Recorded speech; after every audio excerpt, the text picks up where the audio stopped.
won a Heisman Trophy, 153 total touchdowns. Does he still have something to prove? Could Josh Allen be the #1 overall pick? We'll see both quarterbacks, Oklahoma and Wyoming, their final college game in Mobile. It is an end as the book closes on stellar college careers. The very best graduate to this field, to this moment. One last crucial chance to prove their worth. There you go. There you go. To demonstrate their talent. Dragged down by Oklahoma. To make their case. Look, go the distance. It is the perfect crossroads where college excellence is rewarded. Look at the quick feet of the quarterback. Touchdown. And the promise of the NFL beckons. Those who would be stars make their mark here. Touchdown, Carson Wentz. What a strike. Tomorrow meets today at the 2018 Reese's Senior Bowl.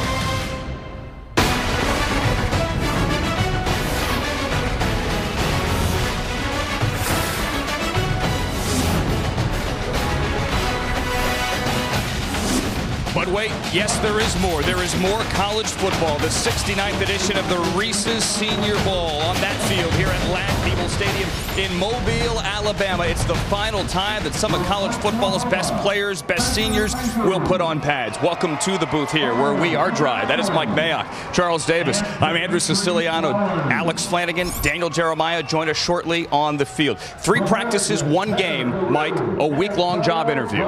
You know, I've been coming here about 15 years, and I don't care if it's Phillip Rivers to Carson Wentz to Kareem Hunt. Every year there are stories about kids elevating their draft status through their hard work on the practice field. This year will be no different. It always begins in building a team with a quarterback. Mike, let's start with them today. Fascinating watching 2 completely different quarterbacks compete this week in practice. And remember, different styles appeal to different coaches and different schemes. I look at Josh Allen from Wyoming, 6'5", 237, big hands, and the most powerful thrower in this draft. Where does he fit? Well, John Dorsey, the new GM in Cleveland, has picks 1 and 4. What did he do last year as the GM in Kansas City? He traded up for Patrick Mahomes, the biggest armed quarterback in the draft. How about Baker Mayfield? Well, completely different style, timing, rhythm, anticipation. Where does he fit? I think Jay Gruden, if they don't re-sign Cousins, is a perfect fit. He's his kind of quarterback, plus he's got the added element of escapability, and I think Jay Gruden would like his edge. Baker Mayfield has been one of the most fascinating conversations here all week. We will continue that conversation at kickoff. Charles Davis, how about the guys that those quarterbacks are throwing the ball to? Well, we're going to have a little battle of contrast here as well. Presidential edition. We'll start with Deshaun Hamilton from Penn State. As he told me before the game on the field, I don't overwhelm you with athleticism, but I will beat you with my route running. The all-time leading receiver in Penn State history, he has really opened some eyes this week with his sharp, decisive cuts and his ability to catch the football. And James Washington from Oklahoma State, the Biletnikoff Award winner. He came here wanting to show people he could run some routes, some precise cuts, but the best thing he does, gets the ball and takes it to the house. Average over 20 yards a catch his entire career. Daniel Jeremiah is going to be taking notes on the guys that he is interested in on the field. DJ, who are you keeping an eye on today? Well, this game is all about the small school players trying to step up in competition, and Darius Leonard, the linebacker from South Carolina State, has answered the call this week. He was awesome in practice. You saw him making plays sideline to sideline in the run game, and I love the way he covered the running backs and tight ends. Now I just want to see him top it off with a big game today here at the Reese's Senior Bowl. These guys all had great practices. The coaches, the GMs were all here. Now it's time to do it when it's full speed in the game. The 69th edition of the Reese's Senior Bowl, Mobile, Alabama, next. It is the 69th Reese's Senior Bowl about to kick off on a cloudy day. Might have some rain later here in Mobile, Alabama. Let's introduce the 4th member of our broadcast crew down to the sideline. Hi, Alex Flanagan. Good afternoon, Andrew. Well, drama seems to follow Oklahoma quarterback Baker Mayfield wherever he goes, and this week was no exception. Mayfield showed up one day after the other players here in Mobile, Alabama. He missed the official weigh-ins, but he did make it for practice, and after that first day of practice, he went on record saying that one of his goals this week was to dispel any notions of a bad boy image. Now, whether or not he was able to do that really depends largely on who you talk to. I've gotten mixed emotions and mixed feedback on that, but Andrew, Mike, and Charles, I can tell you one thing. He is a polarizing personality and maybe has the potential to be a polarizing player. He is, and it is a discussion that has been percolating throughout the week here, Alex, on the fields, in the hotels, everywhere about Baker Mayfield and where could he go. The Denver Broncos have the 5th overall selection. They may be in need of a quarterback. Vance Joseph is coaching the North today and coaching Baker Mayfield and Josh Allen, for that matter, all week long. On the other sideline, coaching the South, despite the fact they don't own a first or second round pick, it's Bill O'Brien entering his 5th season with the Houston Texans. Here's what he had to say moments ago in the locker room.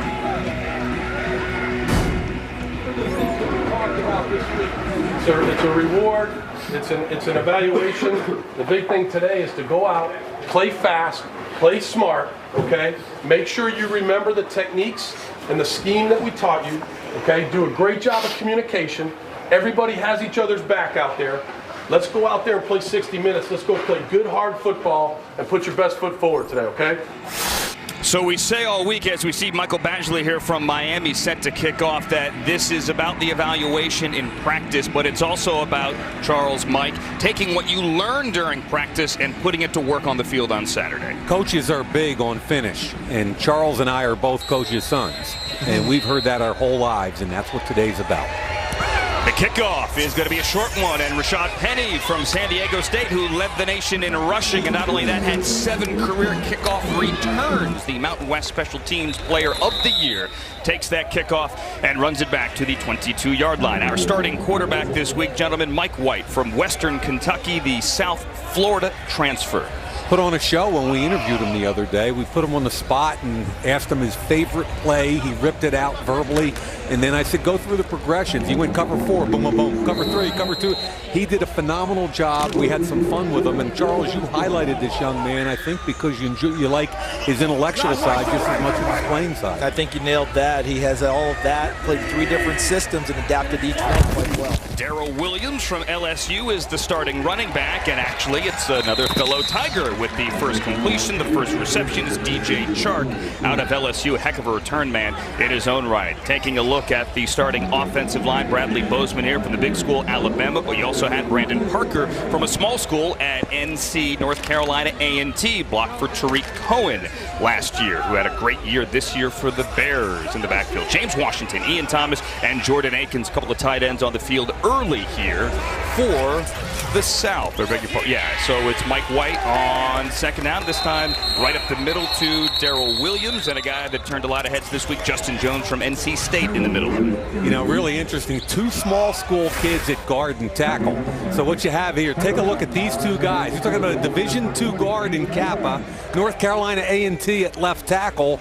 Both of them have played extremely well, and you could see on their side of the field, on the outside zone, they buried people. Do I care that it was no gain? No, this is about individual evaluations. Mike White now out of the shotgun on 3rd and 5. A couple of years ago, Western Kentucky led FBS with 45 points a game. He's used to slinging it, looking one way and going deep for Marcel Aitman, the other wide receiver for Oklahoma State. Had good coverage that time. Taron Johnson from Weber State. And Charles, I got a chance to watch a little. He's a very aggressive kid. And another small school defensive back. We had a bunch of them. You see him grabbing and holding a little bit, but he tackles, he's aggressive, he's a tough kid. And I thought Thursday was his best day of practice. And I think his coverage was good enough they didn't need to grab there. That's the type of thing that these youngsters will learn as they go on. They'll put the boxing gloves on them so you can't grab anyone. You can only play with your feet and be able to just kind of push a little bit with your hands and not grab. So it is 3 and out on the opening possession here, and J.K. Scott from Alabama is on to punt as we have a little bit of rain coming down. Braxton Berrios from Miami, the slot guy with the return. Carries it across the 40 to the 44-yard line. As now, for the first time today, we will see, as the rain intensifies, Baker Mayfield, the Heisman Trophy winner and the first Heisman Trophy winner to be here in Mobile at the Senior Bowl since Tim Tebow, the most polarizing player probably here this week. Yeah, and there were a lot of questions about whether he'd finish the week out right. In other words, playing the game, that he was going to leave early. I went down on the field and talked to him before the game, and I basically said, hey, there were a lot of NFL guys that were impressed that you stayed here and did it the right way. I think for you, that's important.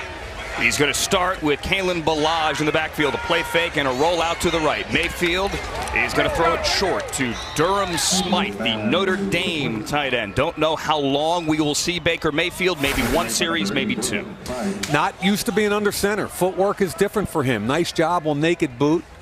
Look backside and got it to Durham Smythe. In all honesty, I think what we're going to see with this young man today, one or two series, he'll throw the ball 4 or 5 times. They give him a naked boot there. He might get a bubble screen or an RPO, get a couple series in and get him out. It's good for 2 there. Keep an eye on 93, Marcus Davenport. We've talked a lot about him today. The play fake, and that ball was on target and incomplete to Jaleel Scott from New Mexico State. It looked a lot like an RPO. It was the RPO that we just talked about, no doubt. And he put it right where he's supposed to. And that's one of the things when you look at him, he's 69% completion guy, and typically the ball's where it's supposed to be. You know what I like the most about Baker Mayfield today?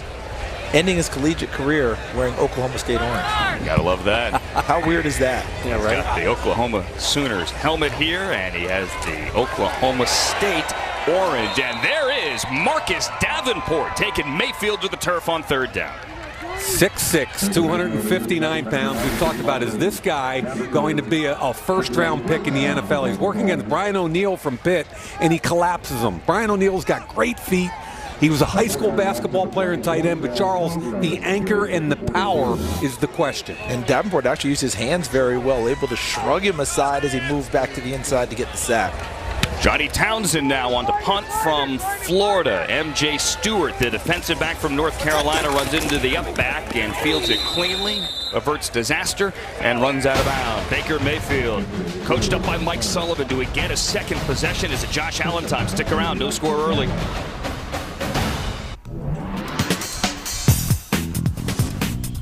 Love this game, love this week here. Some rain after a picture-perfect week. Sunny skies all week for practice now. A little bit of rain, as you see on the lens, and we show you the rules. We're going to have a kickoff to start each half. That's it, only 2 kickoffs in this game.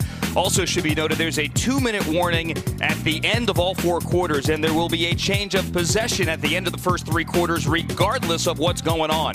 If the quarter ends and you're on the 5-yard line, you don't punch it in.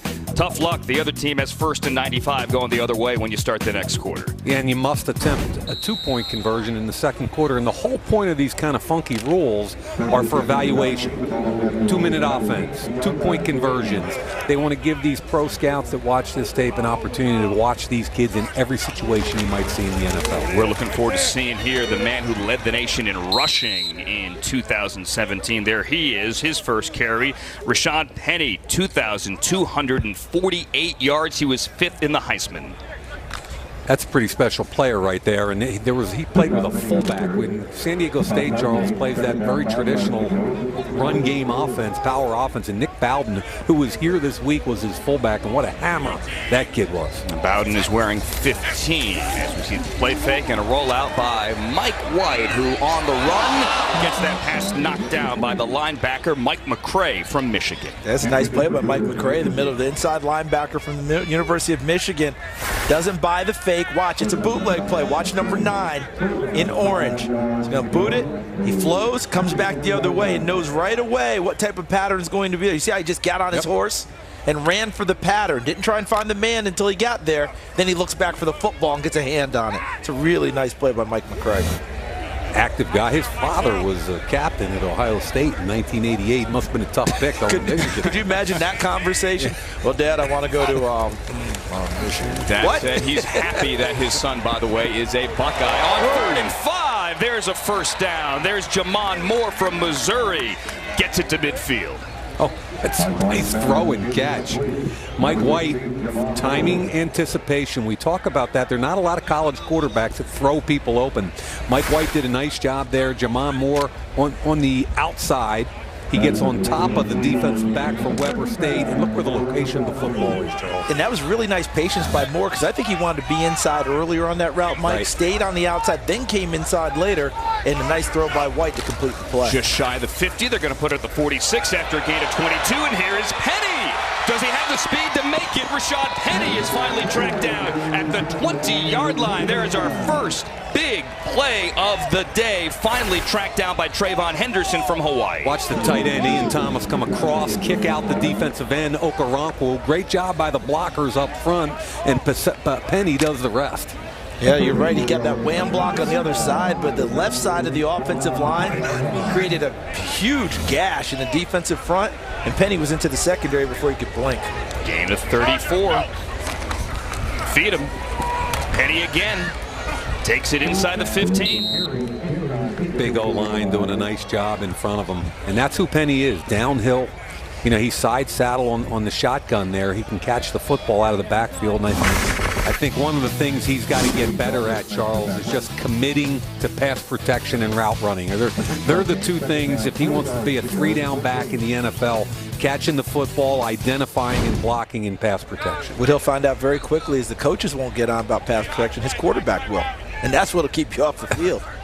Penny goes to the sideline with his 40 yards, and Ito Smith now checks in, and Mike White's going to throw a touchdown to Traquan Smith from Central Florida, and there is our first score of the game.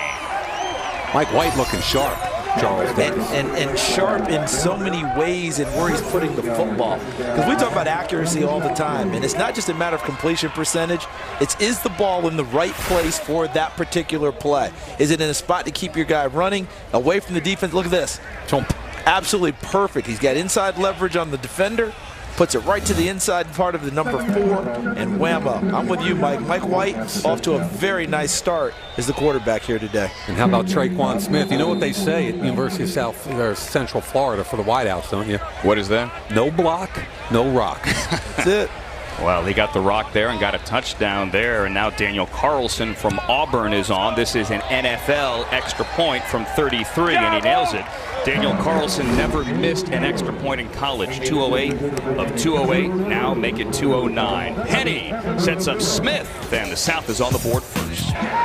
Our first score of the game, 14 yards for the guy wearing 14. Mike White makes it a 7-0 game. Daniel Jeremiah, what do you see from down there? I'll tell you what, down here, guys, you get a great sense of watching him move defenders with his eyes. That's some graduate-level football from Mike White there on that drive.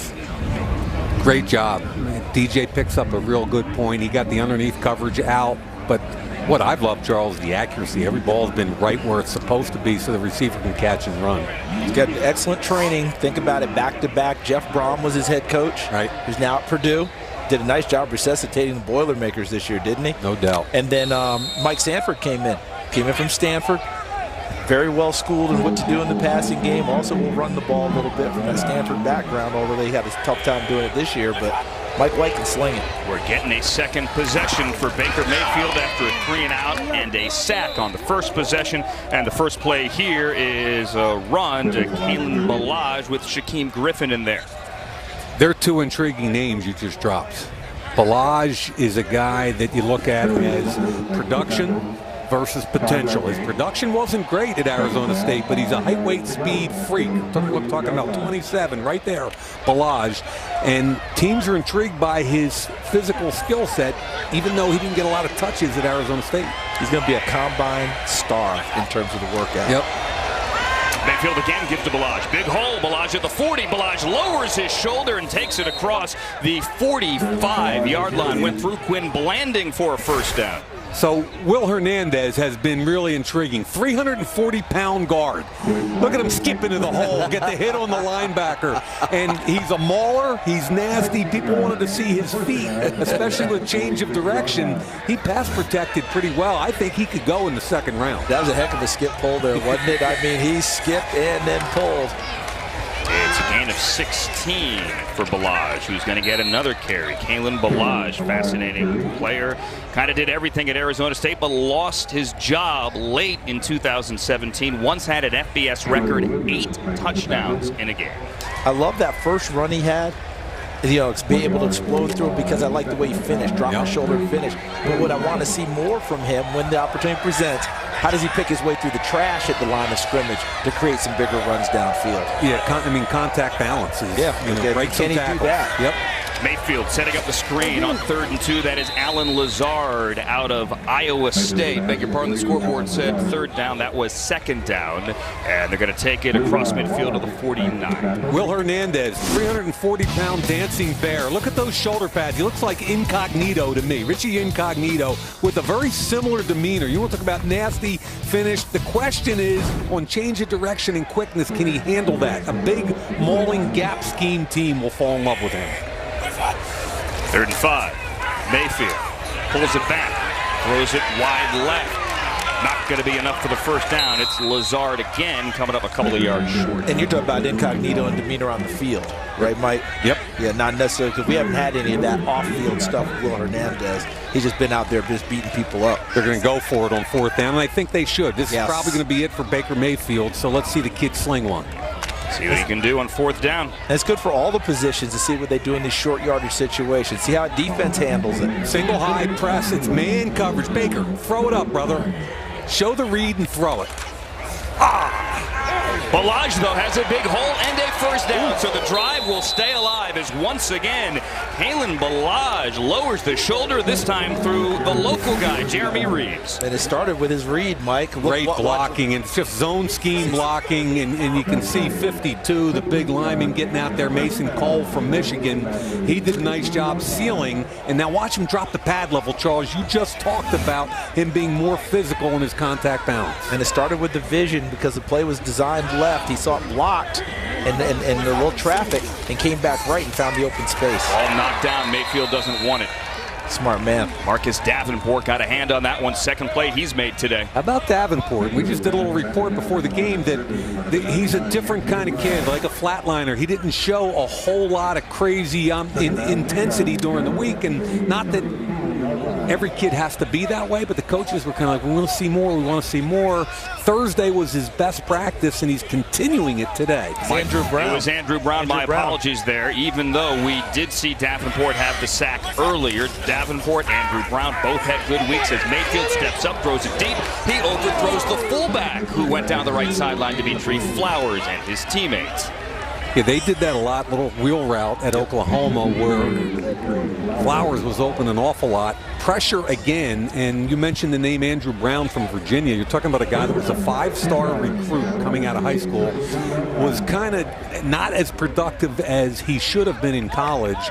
I talked to the defensive line coach before the game down there, and he basically said, hey, they were doing a lot of two-gap and different kind of stuff. This young man has physical traits to play in the NFL, and he can be in a one-gap-and-go scheme.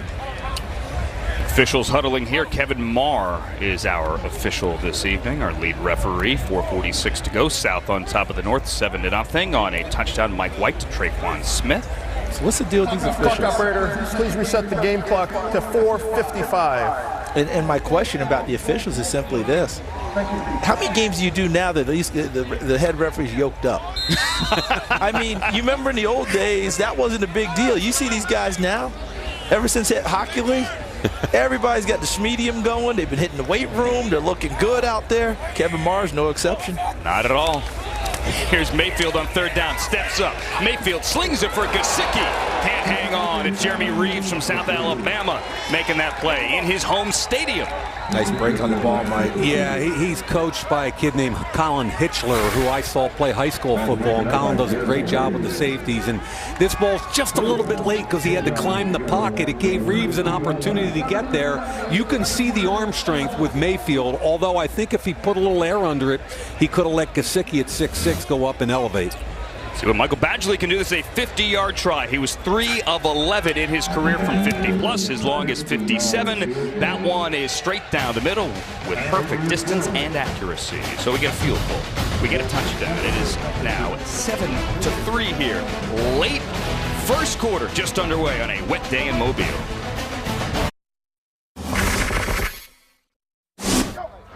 Inside. There you go. Oh, you had it. You had it. You had it. You had it. You just got to dip and lean now. You had it. Get me a rep of my quick screen or what? Oh, yeah. Both of you guys look good on that joker, too. I mean, he hit his on a plant. You took a little baby hit, which is okay. But the thing is, what I like was that you were nice and smooth. You got your cleats in the ground on your dig. Your plant wasn't way out there. It was ready to go. Rip it. Anthony Weaver, Mike Sullivan. There is the former Giants quarterback and OC coach, and now in Denver. And what he was talking about with Baker is when he's under center, which he's never been before, he had a tendency this week at practice to get his back foot, his right foot, too far separated behind his shoulder, so he had to hitch and drive. And this now what they're trying to do is keep it right under his hip, and they worked hard at that all week long. Baker Mayfield's day may be done. 3-4-7 did lead his team to a field goal there, as we see Mike White who threw a touchdown. And a rip again. DJ Chalk from LSU. It's the speed. Hello. And he's ripped down on the 10. Michael White, please have a day. Single coverage on the outside. My pet peeve, I'm like, why don't we take more advantage of this coverage in all-star games? And Mike White's just saying, this is easy. Pitch and catch. Nice job by Chark getting on top of the South Carolina corner. But look at the throw. He just drops it right in the bucket. Didn't even have to hesitate.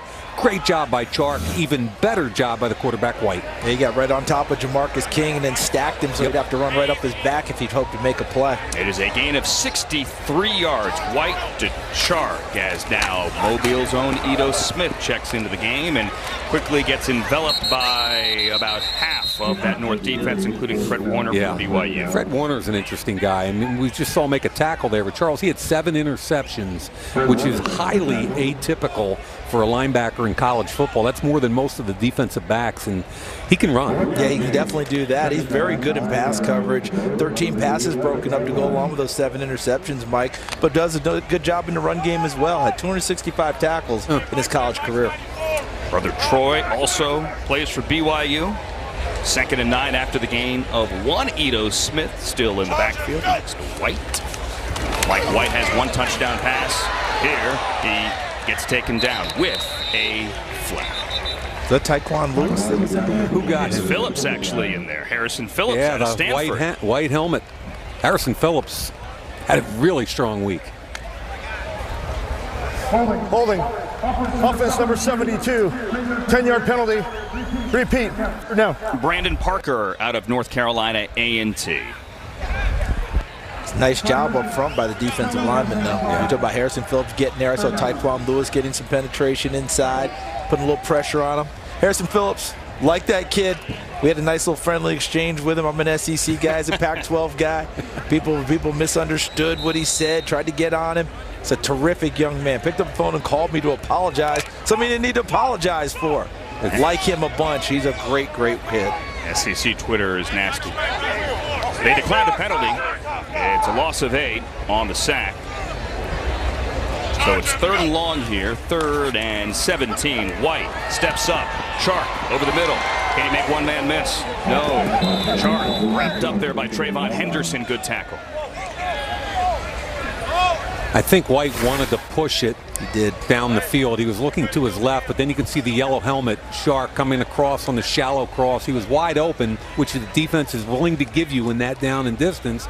And then you got a tackle. And Trayvon Henderson from Hawaii, my question mark on him, I watched 3 of his films coming in, and I thought he had a lot of missed tackles. So that's where he needed to come here this week and secure guys to the ground. That's one of the reasons the Eagles are in the Super Bowl right now. Is their defensive backs tackle really well in the after the catch. Jim Schwartz demands it. No doubt. Daniel Carlson from Auburn is on for the 33-yard field goal, and it's no good. It's wide to the left. Oh, wow. He's got a big leg, man. So the South gets that big play down the sideline, but gets nothing out of it. It was a low line drive. I watched this kid kick in pregame, and he was hitting from 60, and they were high towering. And that ball, the snap was a little bit high. I don't know if he hurried it, but nobody's rushing the kickers in this game. You just take your time and drill it. I think the memory muscles get you on that one because you're used to that and you don't just relax and say, okay, no one's really coming after me, but timing was off a little bit. Here we have the man who some people think could be the #1 overall pick. He is certainly part of the conversation. He is Wyoming's Josh Allen in at quarterback, as it seems that Baker Mayfield's day is done. We're about to have the 2-minute warning. 2:13 on the clock. There's a 2-minute warning at the end of every quarter. And keep in mind that at the end of this quarter, the North gives the ball back to the South. So this is, in essence here, a 2-minute drill for Josh Allen. And he starts with a handoff there to Jalen Samuels from NC State. As the clock winds down towards 2 minutes, that is likely the final play before the, as odd as it sounds, 2-minute warning at the end of the first quarter. So let's see what Josh Allen can do in a 2-minute offense. Our first look at the Wyoming quarterback when we return. Bowl week, and as we get you ready for next week in Minneapolis, keep in mind that the AFC champions have plenty of guys who have played on this field in Mobile. It is a key part to building the foundation for a winning team. I mean, look at the O-line. Nate Solder in 11. Shaq Mason, I thought, was a phenomenal pick in the 4th round, coming out of a run-based Georgia Tech option offense. Baker Mayfield's day seems to be done. Now looking on to his teammate Josh Allen, who again will hand the ball to Jalen Samuels out of NC State. And it's Poona Ford from Texas here with the tackle. We have a clock stoppage at a timeout taken by the South. Let's again explain this. We are inside of 2 minutes to go, and at the end of the quarter, the South has to give the ball back, or beg your pardon, the North has to give the ball back to the South. All right. Now, it's really interesting comparing and contrasting these two quarterbacks. It's almost like Mutt and Jeff. I mean, you're talking about 6'5", 237 in Allen, and barely 6 feet. 237 pounds, big hands for Allen. Those numbers for Allen are almost identical to Carson Wentz, where Mayfield's a whole completely different athlete and style of play, and they fit different systems because of that. And if they were boxers, Allen would want to keep him on the outside, and Mayfield want to work inside and throw those furious punches, and it fits both their personalities. Another carry for Jalen Samuels on 3rd and 2. Looks to have enough for the first down, just shy of the 35, with Cameron Kelly from San Diego State there for the tackle. You got to hurry. This is the whole point of this evaluation right now, with it, to have a 2-minute drill in the first quarter, is to see how this kid right there handles. And he'll handle out of the shotgun here, Josh Allen. With his offensive lineman maybe setting up a screen instead, he's going to run. Josh Allen's going to run for the first down across the 45-yard line, out of bounds near midfield. Really good presence, I thought, by Allen here. Trying to set up a screen, not there, but look at him looking downfield. Still wants it, doesn't have it. Go and get what you can, get out of bounds, stop the clock. Like Carson Wentz, he's gifted athletically. Felt Andrew Brown coming from his left side. Andrew Brown so far having a very, very active game. So he's not sneaky athletic? He's athletic. Remember we went through that with Carson Wentz? Oh my God, everybody, oh, he's sneaky. No, he's athletic. It's a gain of 12 for the guy who had 12 rushing touchdowns in his career. Josh Allen shows the athleticism, avoids the sack, chased by Poona Ford, tries the little juke and safely gets out of bounds across the 50, stops the clock at 1:21.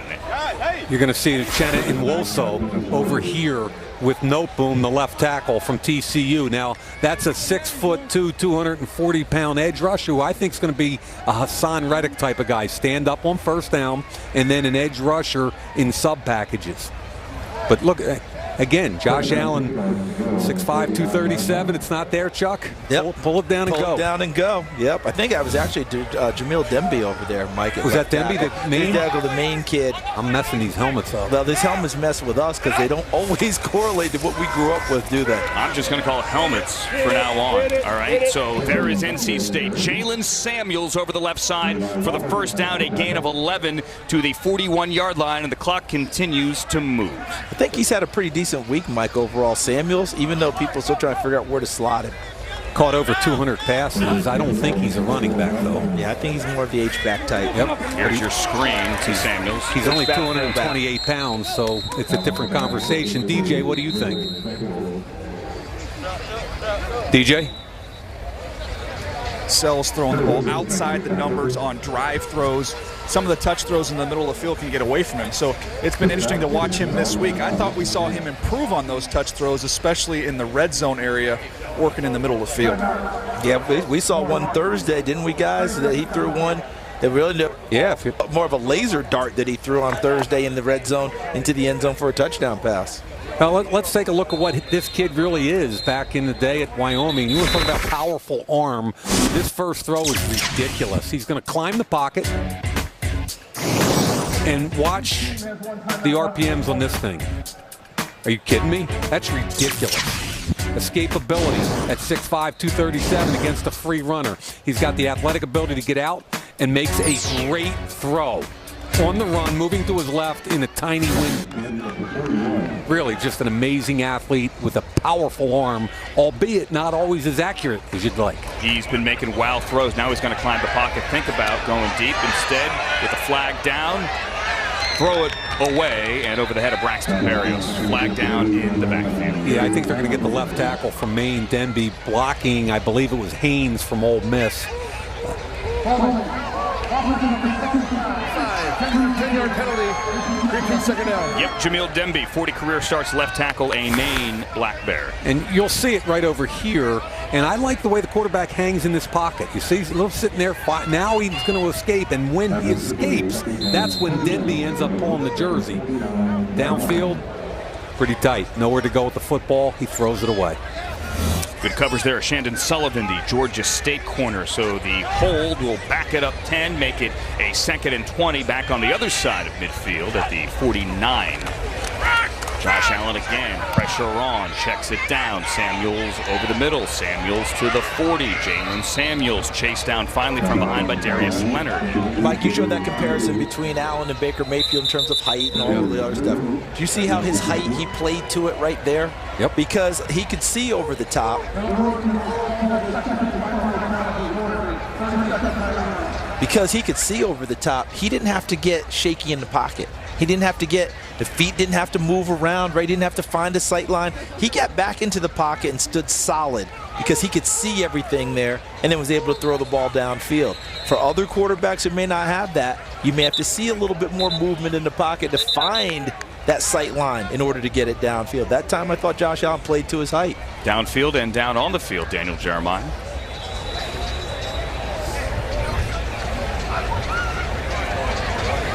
Building off what he did during the week, and now you're seeing Leonard has been making plays sideline to sideline so far in this game. I thought him and Davenport both got better at the end of the week, and you have to account for a little jump up in competition. There was an adjustment period. They've made it. He's an FCS All-American, a 2-time. Darius Leonard is MEAC Defensive Player of the Year. More tackles than Deacon Jones, a school record. 33 seconds to go after the North takes its final timeout of the quarter. Yes, of the quarter. As that ball had some gas on it, Alan Lazard could not hang on. It is good coverage. I thought the ball was placed in the right area, though. Cameron Kelly, who's been both a corner and a safety, he takes a hit while he makes the throw. I'm wondering where the contact happened with the defensive back and the wide receiver, because I thought it was beyond 5 yards. Davenport was the one who got to him, and Allen had to turn his body as he got rid of that football. This is going to be a long one. This is a 55-yard field goal drive for Michael Badgley. Again, his career best at Miami was 57. You can't rush these things. It is off. Hits the pipe. Right. It hit the pipe. At the distance. I mean, he put everything into this one, too. Look at him run at that thing and torque it. And that thing just holds. Oh, doink. I feel for you, young man. You gave it an effort now. Certainly did. And again, at the end of the quarter, and there are 23 seconds left, there's going to be a change of possession. So on 4th down here, what do? You go for it. You try the long kick. You gave the young man an attempt at the long kick. Could not knock it down. Mike White, 5'7", 108 and a touchdown. He's been impressive. He's been the player of the day so far. Look at him scan the field, go through progressions, come back and put it on a dime. Again, here's a throw underneath for a touchdown on a slant. He dropped in a deep one. DJ Chark, where all he had to do was stick his hands out, hit him in stride. I think by far he's been the most impressive skill position player in this game to date. And our DJ, Daniel Jeremiah, noted how he's manipulating the secondary with his eyes. You saw that on the last one to Chark. Looked right, came back left for the deep ball. Mike White is going to check it down to Darrell Williams, the LSU running back here, as we look at the clock. 2 timeouts per team per quarter. And now the South is going to burn a timeout with 15 seconds to go. This is some interesting coaching, Mike. As you said, it's about situational football here at the end of the quarter. Yeah, they want to see, A, how the quarterback handles it, but also, for instance, on that rush, that's Kamoko Toure from Rutgers coming off the edge. They want to see the left tackle hold up against speed and length. They want to see Toure rush the quarterback in critical downs. This is all about the evaluation of young players in pressure situations. Yeah, you want to see defenders get lined up when the ball gets involved. They get hurried to the line of scrimmage so you don't have any busts in the secondary. Make sure everybody's got the proper assignment. I think that so far Mike White has not forced anything. When it's not there, he's taking a check down. Yep. Exactly what you do in the NFL. You saw Bill O'Brien talking into a walkie-talkie. He's getting the play directly into the headset there of the quarterback. So Mike White takes it and checks it down again. And McCray is going to rip that ball out. It's going to be incomplete. Williams, the intended receiver. Cray's an active kid, isn't he, Charles? I mean, we didn't talk about him as much during the week as probably we should have, but when it's time to play the real game, he shows up. And boy, has he shown up big so far today. I mean, he's had one, he's batted down in the open field on that play, stripped it from the receiver before he could bring it in for a catch. He really moves around well. He's got a nice grace to him. Ease of movement. And well coached at Michigan. Also had a tackle on special teams to start this game. So 3rd and 4, 12 seconds to go. White man on, gets it away and completes it to the sideline to Smith. And they're going to say he got out of bounds with 8 on the clock. Kamoko Toure, really an interesting guy. And here's the throw, wide open in the corner. Smart play by Smith, Toure out of bounds down the bottom. This is a freaky guy that didn't play much football in college, working against Alex Kappa. He was a freshman All-America, missed sophomore and junior years, mostly with injury, and flashed this year. He's the kind of guy NFL teams love, length and ability. 8 seconds left in this possession. Mike White has already thrown 1 downfield for 63. He goes again to Smith, and that's going to stop the clock with Michael Joseph knocking him out of bounds. 4 seconds to go. Now, this kid's got a huge leg, Charles. Yes, and this is his opportunity now because he hooked the last one, didn't hit it the way he wanted to. It's a great chance for him to go ahead and let it out. Daniel Carlson, his career long is 56. This one will be 53. Missed his earlier attempt, as you said earlier. Daniel Carlson, though, in his career at Auburn, 13 of 21 from 50 plus, so he is a weapon. Nice 2-minute drill by Mike White and crew, too, to put him in position. Carlson's kick comes back and through. It was going right at that right upright. He hit a draw. He hit a very nice draw, which right-footed kickers want. They want it on the right hash mark or towards it, draw it back through. Well done, young man. That was good from 65, Andrew. Yes. 53 officially with some rain, 10-3 here. End of 1 in Mobile.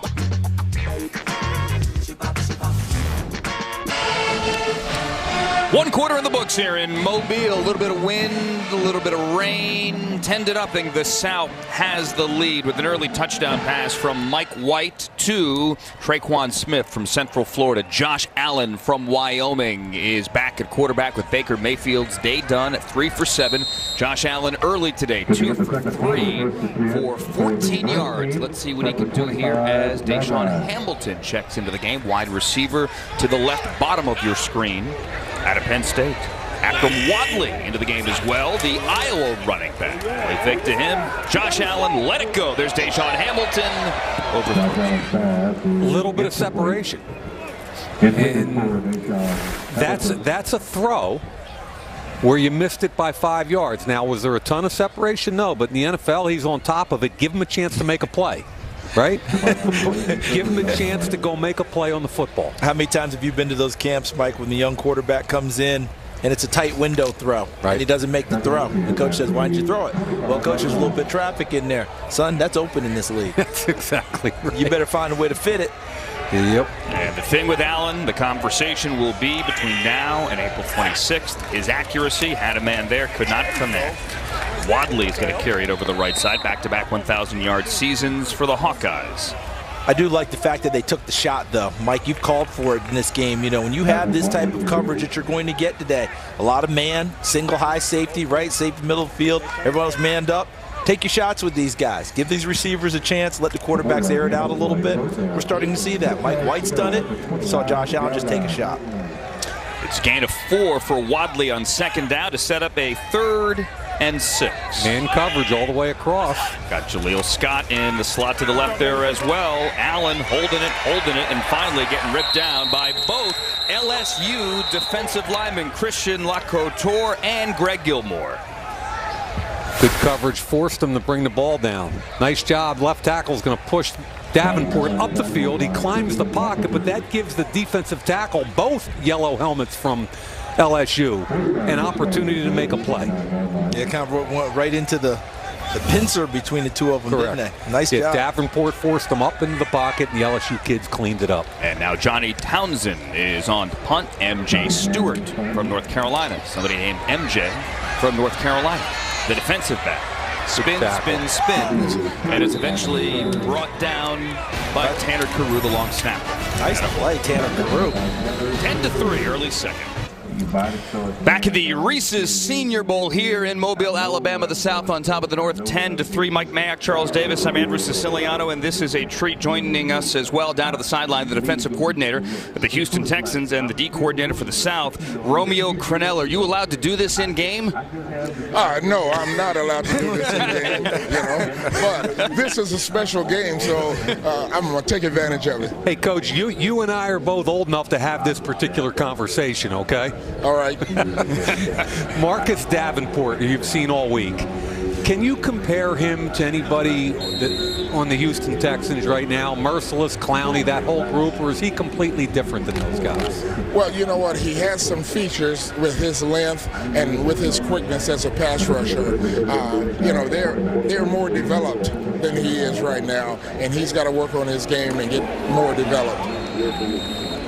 Who else on the defensive side of the ball that you like something about, whether it's intensity, toughness, playmaking ability? Give us a name or two that jumped out at you. Well, unfortunately, he got hurt, but I noticed him all week playing with leverage and strength and being able to win one-on-one. So I definitely noticed him. And then Griffin. I like Griffin to be able to do what he does with only one hand. That impresses me, and I think that there's going to be a role for him somewhere in the NFL. We're talking about Shaquem Griffin here as Kirk Benkert throws deep down the left sideline, and that one's knocked away. Want to get, Coach, back to Shaquem Griffin. I think for years people have told him he can't do it. He certainly proved this week that he can.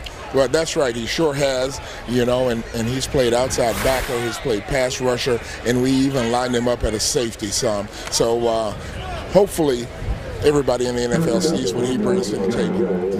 Coach, when you're evaluating all these pass rushers and guys who are coming in, defenders, how different is it to try and evaluate college guys now as opposed to maybe 10, 12 years ago with the way they're running college offenses these days? Well, I think we're able to identify the pass rushers a lot quicker now than we used to be able to. Oh, nice play, Coach. Rashad Penny. It looks like we just scored, Mike, so that's great. I enjoyed talking to you. I might have to talk to you a little bit more. You get going, Coach. We're going to have to go play defense right now. All right. Go get him, Coach.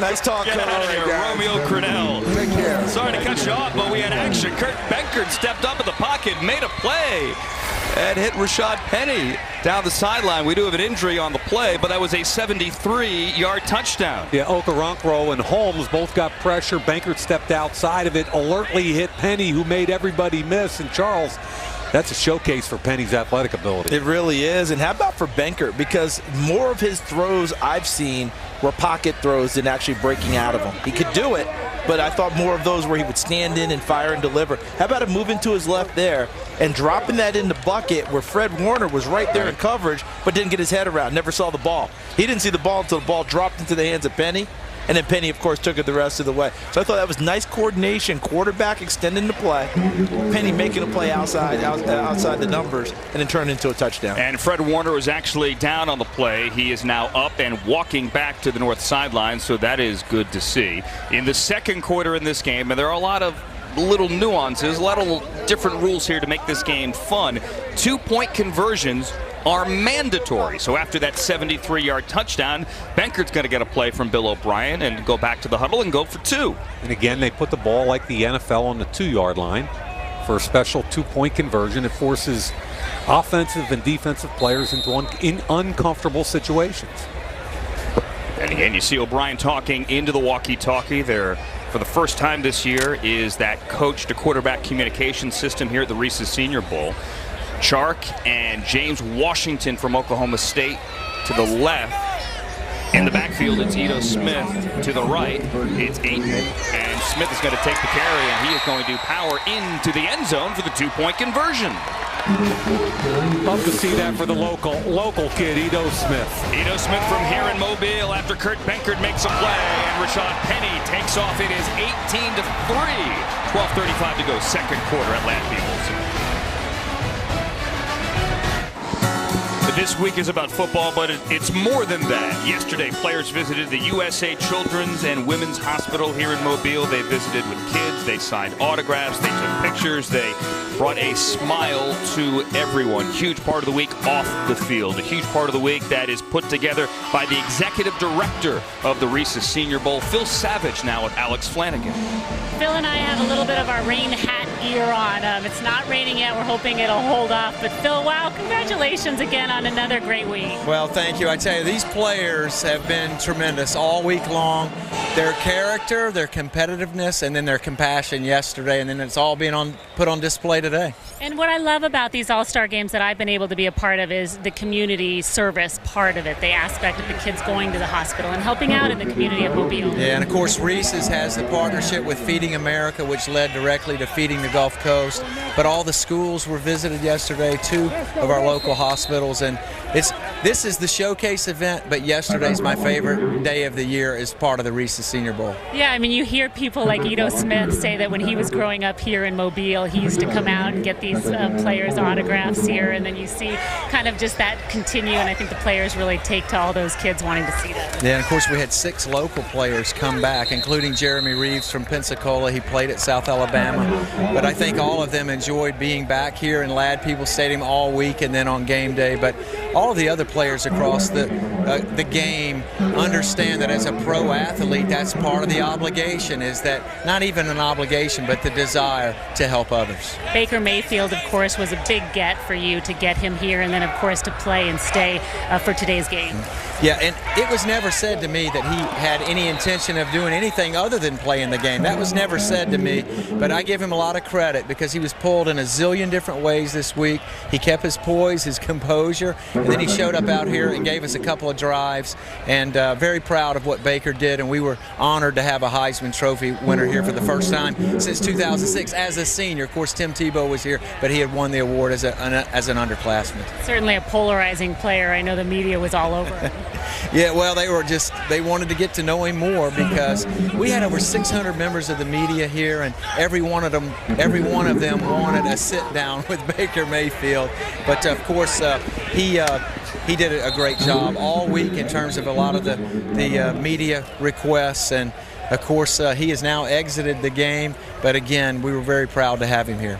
And Phil, maybe one or two players that might come out of this game. I mean, Kareem Hunt coming out of this game, Rashad Penny already having a great day, but who else should we keep our eyes on? Yeah, Rashad Penny's off to a tremendous start. Kalen Ballage broke out of there. How about Mike White, the quarterback for Western Kentucky? Best quarterback of the day so far. Yeah, DJ Shark has made a couple plays out of LSU, but Marcus Davenport, UTSA, he showed up to play today, and he's made his presence felt out here on the defensive side. I think he got tired of hearing what the guys upstairs were saying about him, so early in this game he came out and kind of shut you guys up, right, Andrew? Phil, thank you so much. Great job as always. Thank you, Alex, so much. Thank you so much, and thank you for being here.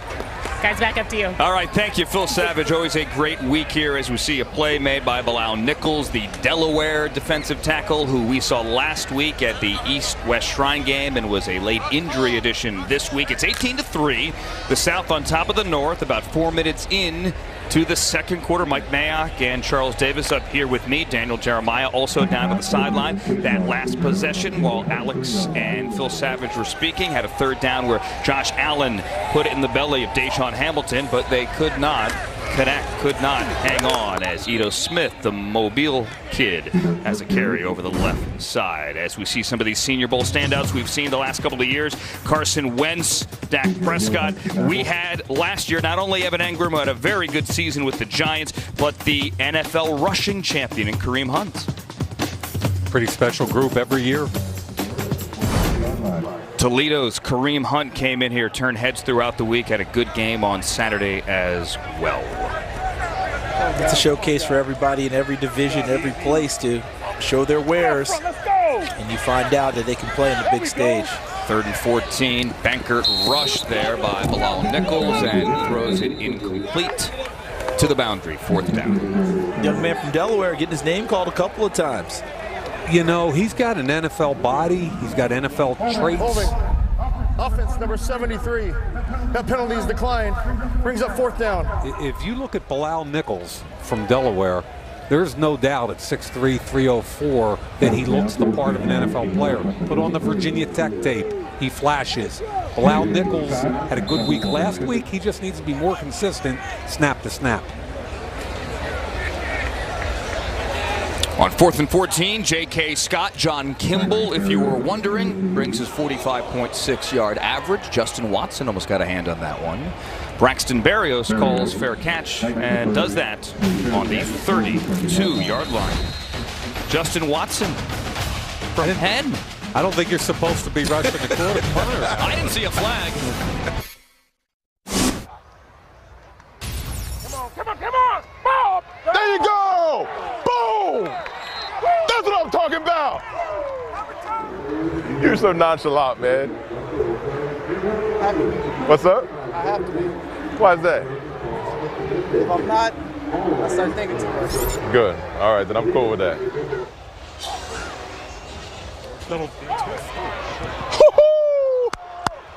We're a defensive end.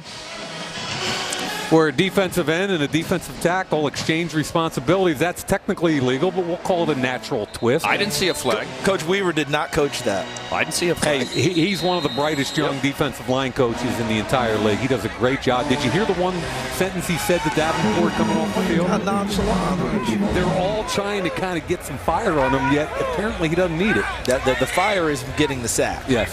Davenport is a chill dude. We learned that when we spoke to him during the week after one of the practices. Kalen Balaj there, the carry out of Arizona State with a new quarterback in the game. Mayfield done, Josh Allen seemingly done, and now it's up to Tanner Lee. Started 1 year at Nebraska, a 2-year starter before transferring at Tulane. Charles, you get the feeling the South quarterbacks feel like they were overlooked a little bit this week? I don't get the feeling. It's there. It's evident. We all overdid the two quarterbacks. It's evident. Andrew, you got a number? Yeah, the North quarterbacks, Allen and Mayfield, 5 for 12 for 23 yards. The South quarterbacks, 10 for 15. Bankert and White for $197 and 2 scores. So while all of us knuckleheads are running around and interviewing Mayfield and Josh Allen and blowing up out of the stadium, these 4 guys walked around Mobile largely unnoticed all week, and they're serving notice that we can play ball too. Yeah, they went, got their gumbo, did all the things during the week, right? Did all the appearances. Hey, we'll see you. Did you get Saturday. your gumbo? You got your gumbo, right? You think I came here and didn't? Hey, Mike White lit it up, and then Bankert made a play off the cuff. I mean, it's been fun to watch those guys. And remember, this type of game, those off-schedule plays are key. Tanner Lee with some time avoids the sack and throws on the run. That's Mike Gesicki, the Penn State tight end, but then the ball gets knocked out. And they're going to say incomplete. Big hit. Who made that hit? Because that play was, and let's give the quarterback credit first. Good play by Lee. Climbs the pocket, makes Eyes an accurate downfield. throw on the run. Gesicki comes down with it. Landing. Quinn Blanding from Virginia. And Gesicki should have held on to that. I mean, let's face it, people are talking about Gesicki as a second-round type guy with ups, volleyball, basketball. He's got to hold on to that football. And Quinn Blanding, he started every game at Virginia, never got hurt, doesn't get a whole lot of hype, but he's a good football player. Brings a lot of thump to it, too. Yep. UVA career tackle leader with 495 as Balaj gets out of 1 tackle on the delay and maybe gets back to the line of scrimmage. Give him 1 before Darius Leonard and Kylie Fitz there for the tackle. It is a gain of 1. Yeah, I think that was Andrew Brown again being disruptive. He beat the guard out of his stance. Give Balaj a little bit of credit these last couple of runs, though. What have we been talking about? His ability to run through some traffic. Here's Andrew Brown. Being very, very disruptive there. He escapes him. And then there's DJ's guy, Darius Leonard, making a nice play to clean it up. But Balaj trying to show us a little something to run through the trash inside. Andrew Brown beat Wyatt Teller. Here it is 3rd and 9. Lee steps up again and throws to the sideline where it's caught by Michael Gallup. Daniel Jeremiah on the sideline. It's interesting the change in what you're looking for at linebacker over the last 5 to 6 years. We've seen guys like Deion Jones, Telvin Smith, Quan Alexander, undersized but can really, really run and cover. And Darius Leonard, to me, is that guy in this draft class, and he's having a heck of a game today. Under 8 to go, second quarter in an 18-3 game. Why not go for it? And that is what the North is doing here. Down 15, 4th and 2. Balaj stacked up over the right side. I don't think he got it. He looks to be about a yard short. Full yard short. And they defense collapsed that side of the line of scrimmage. Who got him first? Because I saw Nwosu come out of there looking like he had made a play, but it looks like Jeremy Reeves a lot of dap. Watch right over here. The defense is going to win right here. The tight end couldn't do anything with it in Nwosu, and Reeves came up inside 14. There's a good look at it. And Nwosu sets the edge. Reeves finishes the tackle. That's great gap defense and team defense. So when you hear people talk about run fits, that's a perfect example, right? And Nwosu takes the point of attack at the tight end position, controls it, and Reeves fits right in there and makes the play. Well done. Reeves in his home stadium here, and he's from Pensacola as well, as Chark takes the little end around. DJ Chark can run. Makes one guy miss and gets it across the 45 to the 44. I'm going to tell you right now that DJ Chark is going to be a better pro in terms of production than he was in college. And I think we've seen that a lot recently with LSU wide receivers. The production isn't there because they don't have consistent. The quarterbacking has been inconsistent. Okay? Their pass game has been inconsistent. They are a heavy run-first team, and they tried to jazz it up with Matt Canada this year. That didn't fit what Ed Orgeron, the head coach, wanted to do. But Chark, to me, is going to have a nice pro career because of his length and ball skills. Chark had only 66 career receptions. Here's his teammate at LSU, Darrell Williams, carrying the pile all the way to the 29. 5'11", 229. Now, on the LSU team, Charles, he was voted their MVP this year. Now think about that, and let's talk about an unsung hero. And who else was running the ball there? Guy named Darius Geis this year, Leonard Fournette last year. Yet this is one of the type of guys NFL teams look for because he's so far below the radar, but he's 5'11", 229 with traits.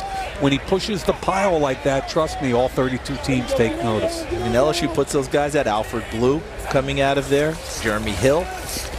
Play fake to Williams, and now a throw by Benkert, and a completion to the tight end out of Central Florida, Jordan Akins, a former baseball player, 3rd-round pick, a guy who had 24 minor league home runs. Go ahead, Mike. No, and he was a former wide receiver also, and you can see he's got that skill set of a major league center fielder, a wide receiver, and he can catch the football. He's got great hands. Listen, UCF has athletes. All right, they've got athletes all up and down, both sides of the ball.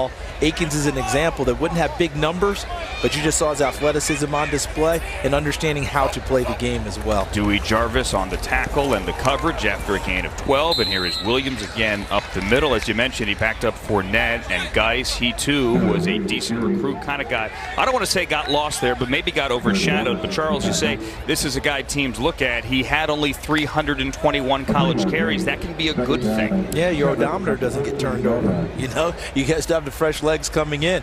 You know, my Tennessee people, there's the joke about Alvin Kamara, who probably the rookie of the year this year for the New Orleans Saints.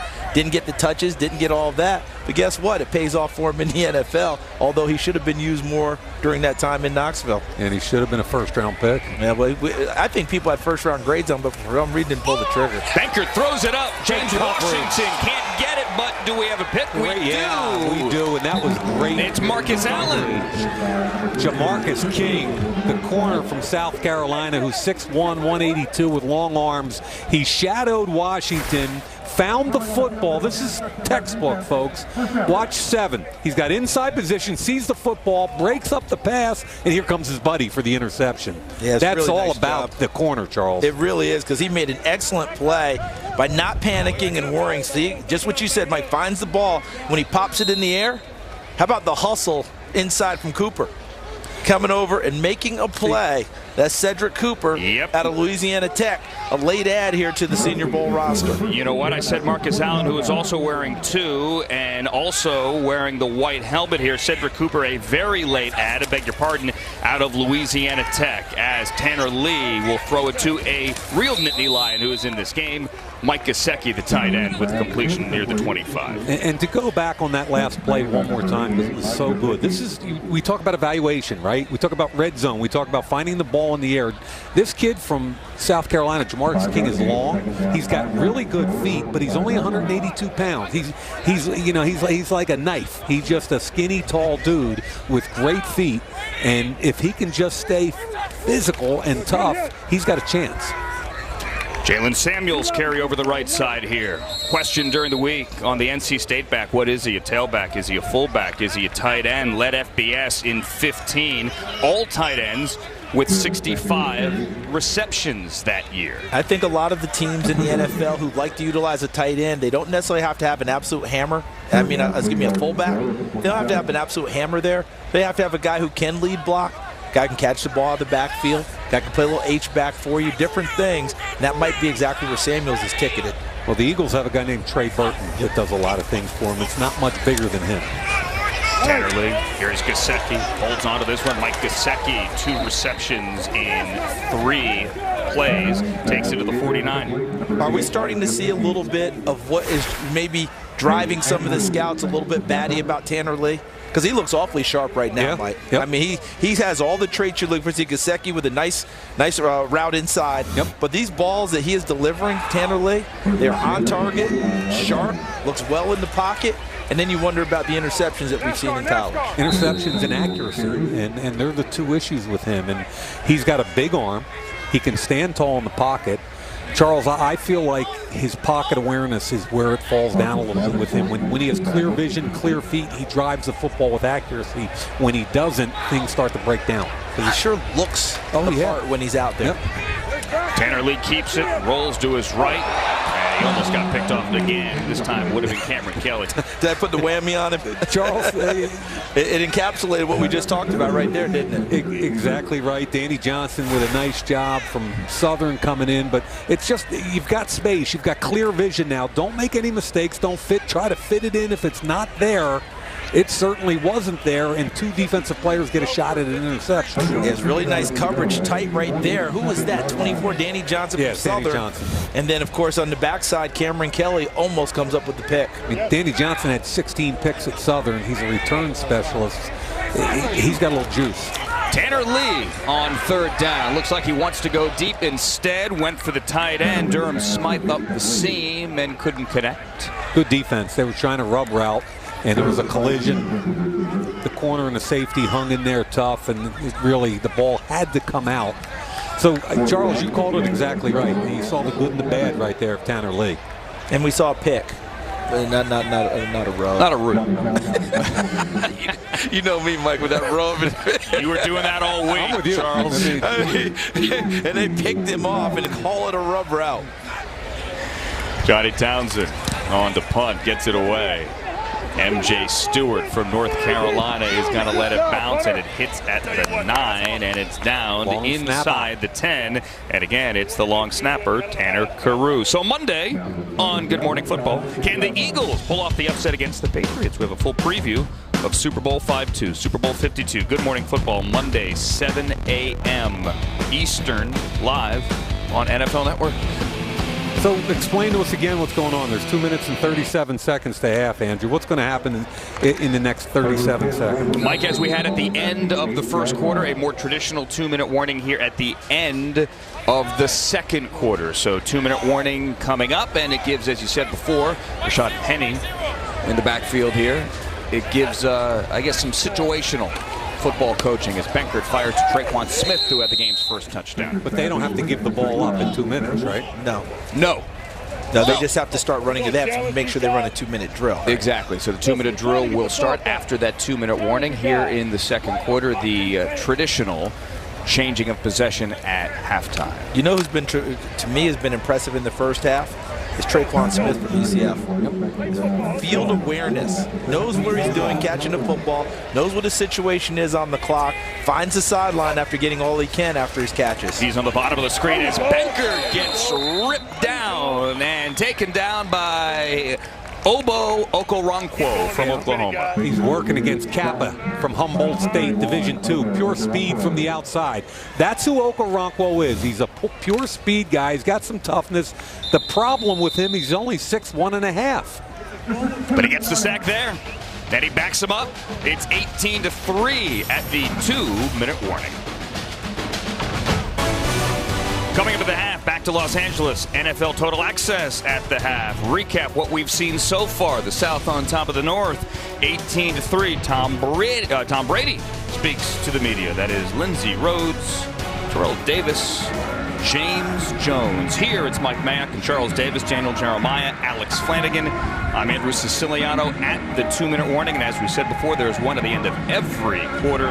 It's now a chance for the South with Kurt Benkert at quarterback to get something going. There's Baker Mayfield, coached by Mike Sullivan on the other sideline. So right here, Mike, Okoronkwo from Oklahoma on the field, pass rusher. Kamoko Toure from Rutgers, here's an opportunity. And the two then the two inside guys, Ohio State guys, and that's where they're going to have to make their living, I think, on the next level, is rushing inside in some packages, and Taekwon Lewis and Jalen Holmes. This is their version of NASCAR. Yes. See if they can get a feel of the quarterback. They do. Bankert, though, tucks it, runs. Bankert across the 20, the 25. You're allowed to slide here. He gets to the 30, and he goes head first for the first down. Fred Warner is there, and Bankert is slow to get up. Young man, baseball is America's pastime. Learn to slide. Please. Yeah, he's hurt. Please. Because we want to see him out there with the chance to continue to play. Terrific young man. Thought he had a really nice season this year for Virginia. Darn near single-handedly kept them in the Miami game deep into the fourth quarter. I mean, my goodness, that was during time Miami was undefeated. Virginia had the pressure on him. Benkert had a heck of a ball game. So Kurt Benkert is going to head to the sideline. Took a hit there, sandwiched between both Warner and Cedric Cooper, who had the interception earlier. He's talking to the medical staff and another quarterback out of Virginia, but this one out of Richmond, Kyle Lauletta, comes into the game. The third quarterback for the South today, the conference, or rather the Colonial Player of the Year. It's a really good division, the Colonial Athletics. So the CAA, I call it the SEC of Division I AA. They're really, really good football. After the scramble for 18 by Benkert, Lauletta is set up out of the shotgun on the 29, and Lauletta hit as he throws, and he throws it a little behind Penny, who can't hang on. But I think that was caused by, was it Harrison Phillips? Yeah, Harrison Phillips is a good football player. Watch the white helmet from the inside. He gets a great push on the offensive lineman. I think that was Skylar Phillips from Idaho State. And, you know, he tackled two people, Mike. He tackled Phillips and the quarterback. When we talk about Stanford players, Charles, and we're good friends with David Shaw, and he helps us with the draft every year. I rode in on a plane with David to get here, and he couldn't say enough great things about Harrison Phillips and how great a pro he was going to be. Clock stops on the incompletion, 1:20 to go. Lauletta lets it go, and he overthrows Jamon Moore. And again, what's the one thing you want to see there, Charles? Make a play on the ball. Give the guy a chance. And that was actually Benkert coming back in after being shaken up. Benkert came back in. Thank you, Charles. So he showed his toughness there. Got right back into the game and made the throw. But to Mike's point, you got to give your receivers an opportunity. Give them a chance to go up and make a play, because it is difficult as a defensive back to run that far. Typically, with your back to the ball, your receiver will see the ball first, put it up there, give him a chance to make a play on it. But that's what the NFL has become. It is, jump ball league. Even if it looks like you're covered, you're not, because of the back shoulder throw. So give these guys, these wonderful athletes that you practice with all week, a chance to make a play. Glad Benkert is back after missing that play. Got shaken up on the 18-yard scramble. Throws incomplete on his first pass back, and then a little bit low and incomplete again here to Washington. Second time now he's exited the pocket to his right and throw low to a receiver out in the flat. And Okoronkwo was giving some of these tackles some problems. Okoronkwo is so quick. That time it was Corbett, a tackle from Nevada, that's going to actually kick inside and play center or guard. Okoronkwo and Davenport today both their best pass rushes have come when they've been in a 2-point stance like an outside linebacker coming off the edge. J.K. Scott on 4th down from Alabama sends it high, and Braxton Berrios from Miami waits for it. He's going to take it. Braxton Berrios has room over the right side. 30, far side 35, 40. Braxton Berrios, valedictorian of the Miami Business School, with a nice return. Andrew, you and I had a chance to chat with him on the field in pregame. We said, what's the one thing you're going to take away from here that you've learned this week, and what did he tell us? He said that you got to be a pro, and not just on game day, but all 7 days a week. And you know what his example was, Mike? What? The Krispy Kreme donuts that are put out there every day for the players over in the hotel. Yeah. He said it's a trap. They just want to see if you're going to take those donuts as opposed to putting the good stuff in your body. And I didn't take a single one all week. Yeah, what they did see was a lot of the media members, That's what I including told you and me, including one sitting right here named Davis. Gain of 25. 25-yard return as Tanner Lee can't connect with Deshaun Hamilton. Good coverage there, too. Corner route and heavy pressure, and he had to throw the ball early. They're having some trouble with these edge rushers. Yeah, that was DeMontre Wade from Murray State. I thought it was right there, right at the hip of the receiver, right in proper position. And he's going to get some help from the safety coming over the top. So we've got Davenport back in the game, I believe. Is he? You got Davenport at left end, Andrew Brown, Shaquem Griffin, number 18, standing up on the left side of that defense for the South as Akram Wadley carries it across the 45 near the 48. With the timeout, 2 timeouts now for each team in each quarter, and that's the first one taken here in the second. 45 on the clock. And Mike, I believe Davenport kicked inside the tackle. He did. That's why I circled him right there. Package, right? Yep. They used Davenport at the defensive tackle throughout the week in different situations. If you're just tuning in and you tuned in to see Baker Mayfield and Josh Allen, they didn't exactly put up big numbers. 3 for 7 for Mayfield. Allen 2 for 5 for 14 yards, but he also ran for 16. Yeah, I think the more important thing, DJ, is the sum of their work throughout the entire week, right? No question. This is just capping everything off today, and that's what's exciting to see these guys that have continued to just build on it and get better and better each day and are having a big day tonight. 3rd and 5 here, 45 ticks to go. Tanner Lee is third quarterback here for the North, and Tanner Lee has a man. Oh, Michael Gallup. Cannot hit Michael Gallup from Colorado State. He won off the line of scrimmage. I hope we can show this to you because I think he beat, was it Armani Watts playing outside? Right here. It was. He beats Watts right off the line of scrimmage. Now, Watts is a safety. I'm not sure why he's covering him in that man situation. You know, Mike was DeMontre Wade there. Yes, my bad. It was Wade. Wade from Murray State. Yes. You nailed it, though. He beat him out right off the top. Nope. That's a good ball by Lee. Yeah, nope. I mean, if you're going to press, get your hands on him. So, here's the punt by Townsend. MJ Stewart backpedals, takes it on his 6. Stewart with once again the long snapper Tanner Carew down there. Have a day. He is having a day. That'd be one of the things that they're going to test him on, his ability to get downfield and make a play after snapping the football. Hey guys, this is the greatest long snapper performance in the history of All-Star games. You think it was better than Tyler Otts? I think he's the MVP of the game right now. I mean, the fact that you guys can discuss long snapper performances over the years is awesome. 30 seconds to go. Benkert back into the game. High and wide. Catch the football. For Akins. Alex Flanagan. You guys, I don't know if you paid attention to my very important story this week about the Rubik's Cubes. Carew was like a stud solving that thing, so we didn't even know that he could do it. We were actually looking for J.K. Scott from Alabama because rumor had it that he could solve the Rubik's Cube really quick.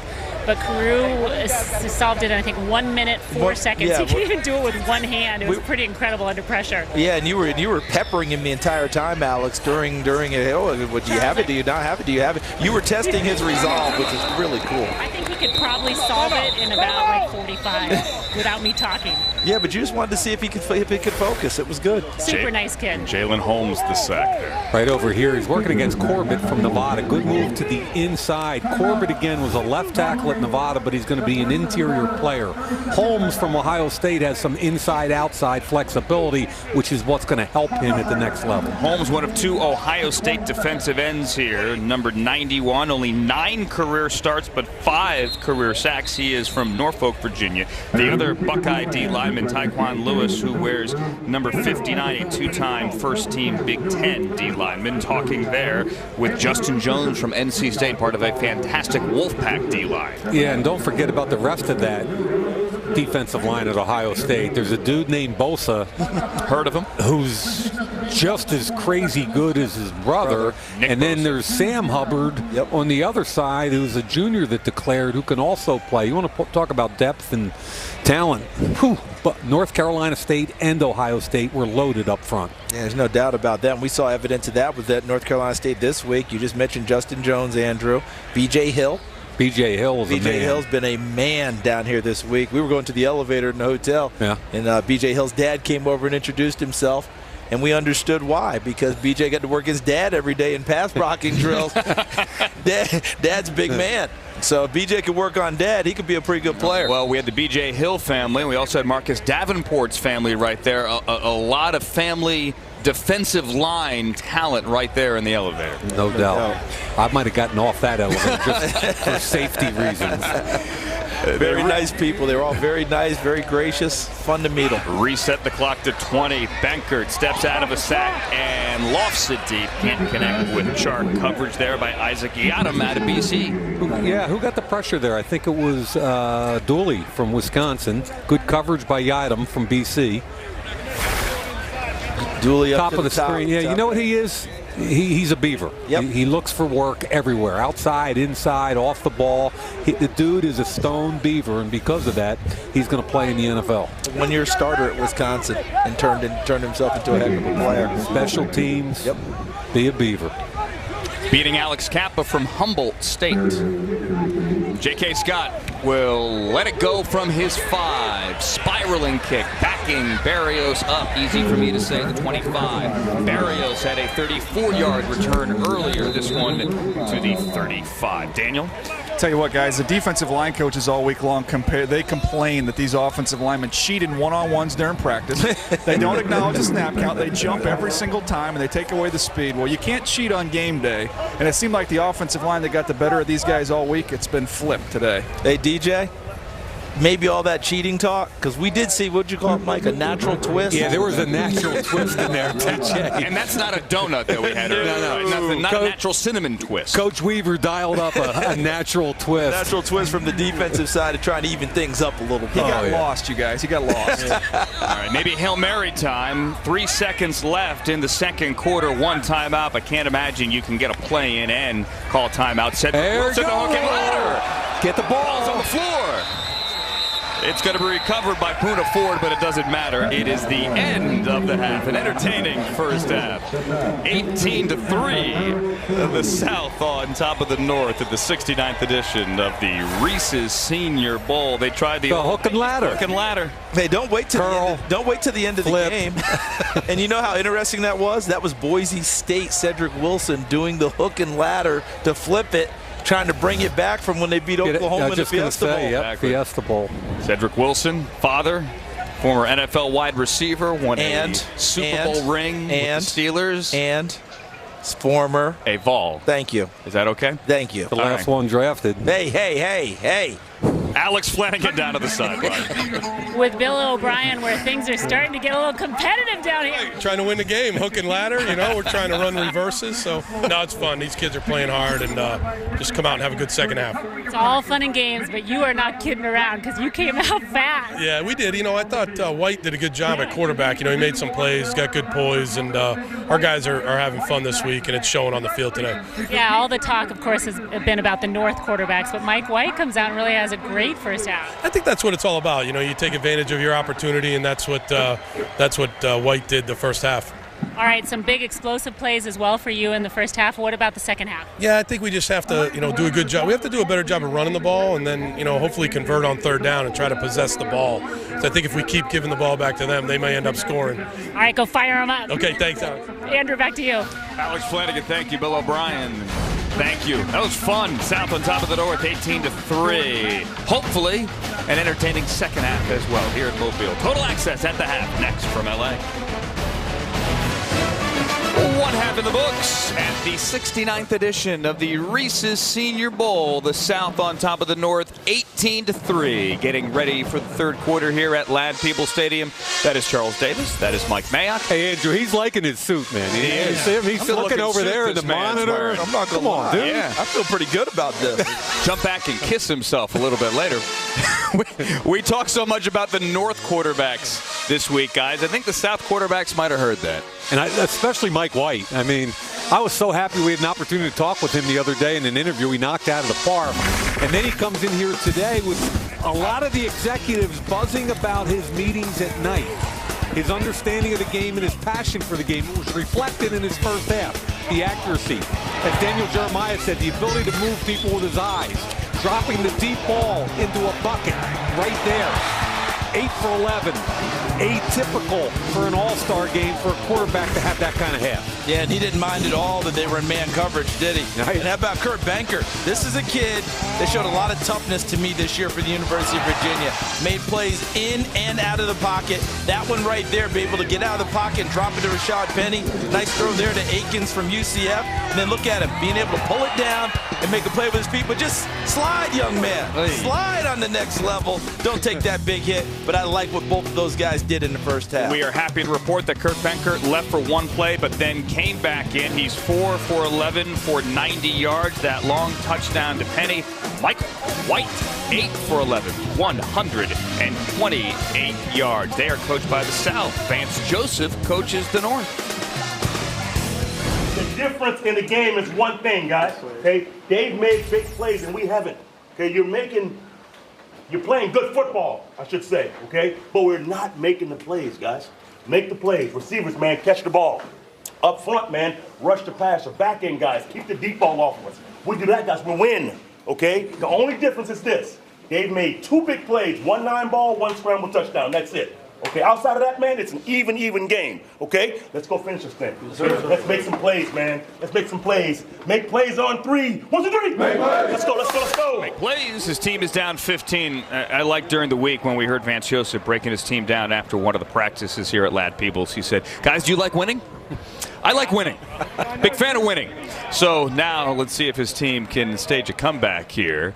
Down 15 as we start the third. Daniel Jeremiah, your thoughts down to the sideline. I'll tell you what, this group of underclassmen running backs we have in this draft has been talked about a bunch, but how about 2 seniors out here in Rashad Penny and Kalen Ballage from the West Coast having big-time first halves. You saw the juice from Ballage. He's clearly got the most explosiveness of any back out here, and then Penny shows you what he can do in the passing game. Big day for both those guys. Absolutely. No Big doubt. day Hey, for those backs. Hey, DJ, I said it a few years ago. I stand by it. The running back renaissance in this game is real. I'll tell you what else is real. My eardrums, they are gone. I was a Talladega band got me. They got me, boys. DJ, let me tell you, more experience down there, brother. DJ, you were rubbing it in earlier that you didn't have to wear a suit. Maybe that's what you get. Well, yeah, I do dig not wearing a suit, though. That was a nice plus. I will say this, though, guys. Thursday, I said, Mike White, that's my quarterback. Dude. And he's playing. That was a clean half. He made plays. It really was. You know what I like? Watch. Look, the deep ball was great, but Mike, you know what I liked most of all? I thought his patience in the pocket and his ability to get off of the primary guy and get to the check down. Yep. I thought was terrific because those are a lot of the winning plays you make in the NFL. There's a lot of great coverage up there. Your willingness to take that check down and get the completions and keep the sticks moving. At Move the Sticks. Was that a podcast promo? Yes. Okay. That podcast, at Move the Sticks. I'm sure that he and Bucky will be talking about that this week. I thought he had a plan. The kid knew every snap, what he saw pre-snap, and he had a plan. He threw the ball with great location and accuracy. I mean, come on. Now we'll see how the second half goes for him and the rest of the quarterbacks that will be on display. The North is down 15. Will get the ball to start the third quarter. As we told you earlier, only 2 kickoffs in this game to start the game and now to start the third. And remember, Luke Falk from Washington State, who was here all weekend, had a very impressive week, is not here, back home for the funeral of his teammate Tyler Helinski. But he had a very nice week here. He really did. Football. Talk about timing and accuracy and anticipation. That's Luke Falk. Luke Falk had a very good week, and everyone understood here when late in the week he said, I would like to go home to California for Tyler Helinski's funeral. Spoke so highly and passionately about his former teammate. This week here in Mobile, Cedric Wilson returns that. Shark has the tackle. So Tyler Helinski, Luke Falk, always connected, and Falk gets a lot of praise this week for his work on the field, his demeanor, his confidence, everything. Kind of interesting. Look who's going out to quarterback. I was told that Josh Allen would finish up the first half and then be done. It looks like they're a little upset. I think the North, I'd love to see Allen come out right here and attack the perimeter of the field. They get single high. What does he do best, Charles? He throws the ball outside the numbers. DJ, you get single high. Look at this. This man, single high. Throw it outside the numbers. He's got Wilson. He has Hamilton. He avoids the sack and slings it to Smythe, his tight end. So nice play there, Josh Allen. Awareness, and he could show the sidearm as well. Yeah, that's a big, strong guy in the pocket. He wanted to push it down the field, but there was pressure. I think Nwosu right there from USC. Strong enough, though, to still just fling it with his wrist sidearm. He's really strong, because I thought Nwosu had his ankles, had him around the waist. He's pulling him away from the throw and had enough arm to get it there to Smythe. And it's gain of 19 for Josh Allen, who is now 3 for 6 and now 4 for 7. That's Deshaun Hamilton. This is Alex Flanagan. Andrew, we're going to see more of Josh Allen and Tanner Lee. We will not see any more of Baker Mayfield. Mayfield has actually left the stadium, you guys. He's heading home. Now, I've talked to the Senior Bowl people and Phil Savage, who felt okay about the decision he was making. They wanted to accommodate him. As you guys know, he came in with some family issues, and that was one of the reasons that he was late. So he had planned on going home a little bit early, and they felt really happy that he fulfilled the commitment to play here today. But Baker Mayfield has left the building. I was kind of bummed. He told me he'd give me a second-half interview. Well, tell him to hold my flight, will you? Balaj drilled in the backfield by Oren Burks, a late arrival this week from Vandy. But to finish up with Alex, you're so right about he fulfilled that commitment. They knew what was going on. He came late because his mom had some health issues and he wanted to be around to be in the hospital with her. He's going to go back and be with her again. I think anyone who's listening to us understands, in all cases, for all of us, it's family first. And that's the point Mayfield made when he did address the media on the field after his first practice. Coaches said he came here, he worked, and he did play that first half. Kalen Balaj in the backfield now in a 3rd and 8. Josh Allen avoids the sack. Allen with a move, and then he goes head first across the 50 for a first down. And, you know, I think it was Davenport who's limping a little bit. Watch Davenport beat the Army guy Toth right there. Forces him up into the pocket. Gets away from Lacouture. See, look at the outside pressure. I'd like, because we didn't see the outside speed from Davenport. We saw nothing but bull rush. I think he's starting to flash in this game, and hopefully he's fine. Hopefully he's fine. But in this game, we've seen an awful lot from him. He definitely changed the schedule of what Josh Allen had in mind, didn't he? Yep. Marcus Davenport from UTSA on the sideline. Hope to get an update on him when we can. Josh Allen now all kinds of time directing traffic, throwing incomplete to Hamilton with the flag from the secondary. Now, that was a bullet right there. It was heavy play action. They only had 2 receivers, max protection. So we had plenty of time, but neither receiver was open. He waited, and prior to the pass. Defense number 22, 5-yard penalty, automatic first down. Shandon Sullivan holding Georgia State. And this is unfortunate, Mike, because I thought Sullivan was in good position. But here's what you were talking about. Josh Allen, max protection, plenty of time, but no one gives open. Yeah, but he rips it. Watch where the ball is at the end, because Hamilton finally cut. Now there's a lot of grabbing going on. He comes open. Hamilton's got to make that catch. That's the second ball today that he needs to finish on. Yeah, that's one he could finish. I mean, unfortunate they threw the flag there, but he could finish that one. Automatic first down, though, on the holding as Balaj gets around the right end. Burks gets him, tracks him down, but how about Balaj with some burst? How about the Army tackle? Brett Toth, right tackle. He's going to get a seal on, see right there, that's a hard block right there. He gets the seal on Kylie Fitz. That gets the edge for Balaj. And, you know, we keep talking about Balaj, and justifiably so, but that kid with the Army helmet is a great story. And if the team has to wait 2 years for him to be able to play for him while he fulfills his military commitment, I think there are going to be plenty of teams that would like to sign him. Did you see that movement there? That ease, former tight end. I think that when he comes back from the 2 years, he'll be a left tackle. Gain of 10 for Balaj, now has 53. Toth, by the way, a nuclear engineering major, as now they run left side behind Denby. And Balaj continues to rack up the yardage. We mentioned a lot of small school guys here this week. Nathan Shepard broke a bone in his hand early in the week. He is gone, but he was impressing before he left. He made a huge impression. Division III, Michael Joseph, Justin Watson, Ivy League. Are you kidding me? He doesn't have the combine invite yet. Nick DeLuca is going to make somebody's team as a linebacker and special teams player, and I put him on, even though it's Division I. Don't tweet me or anything. I know what division they're in. I put that in there because I think he's had a great 2 weeks. They're not a traditional NFL type school. He's going to play in the league. Mike, the kids today say, "Don't at me."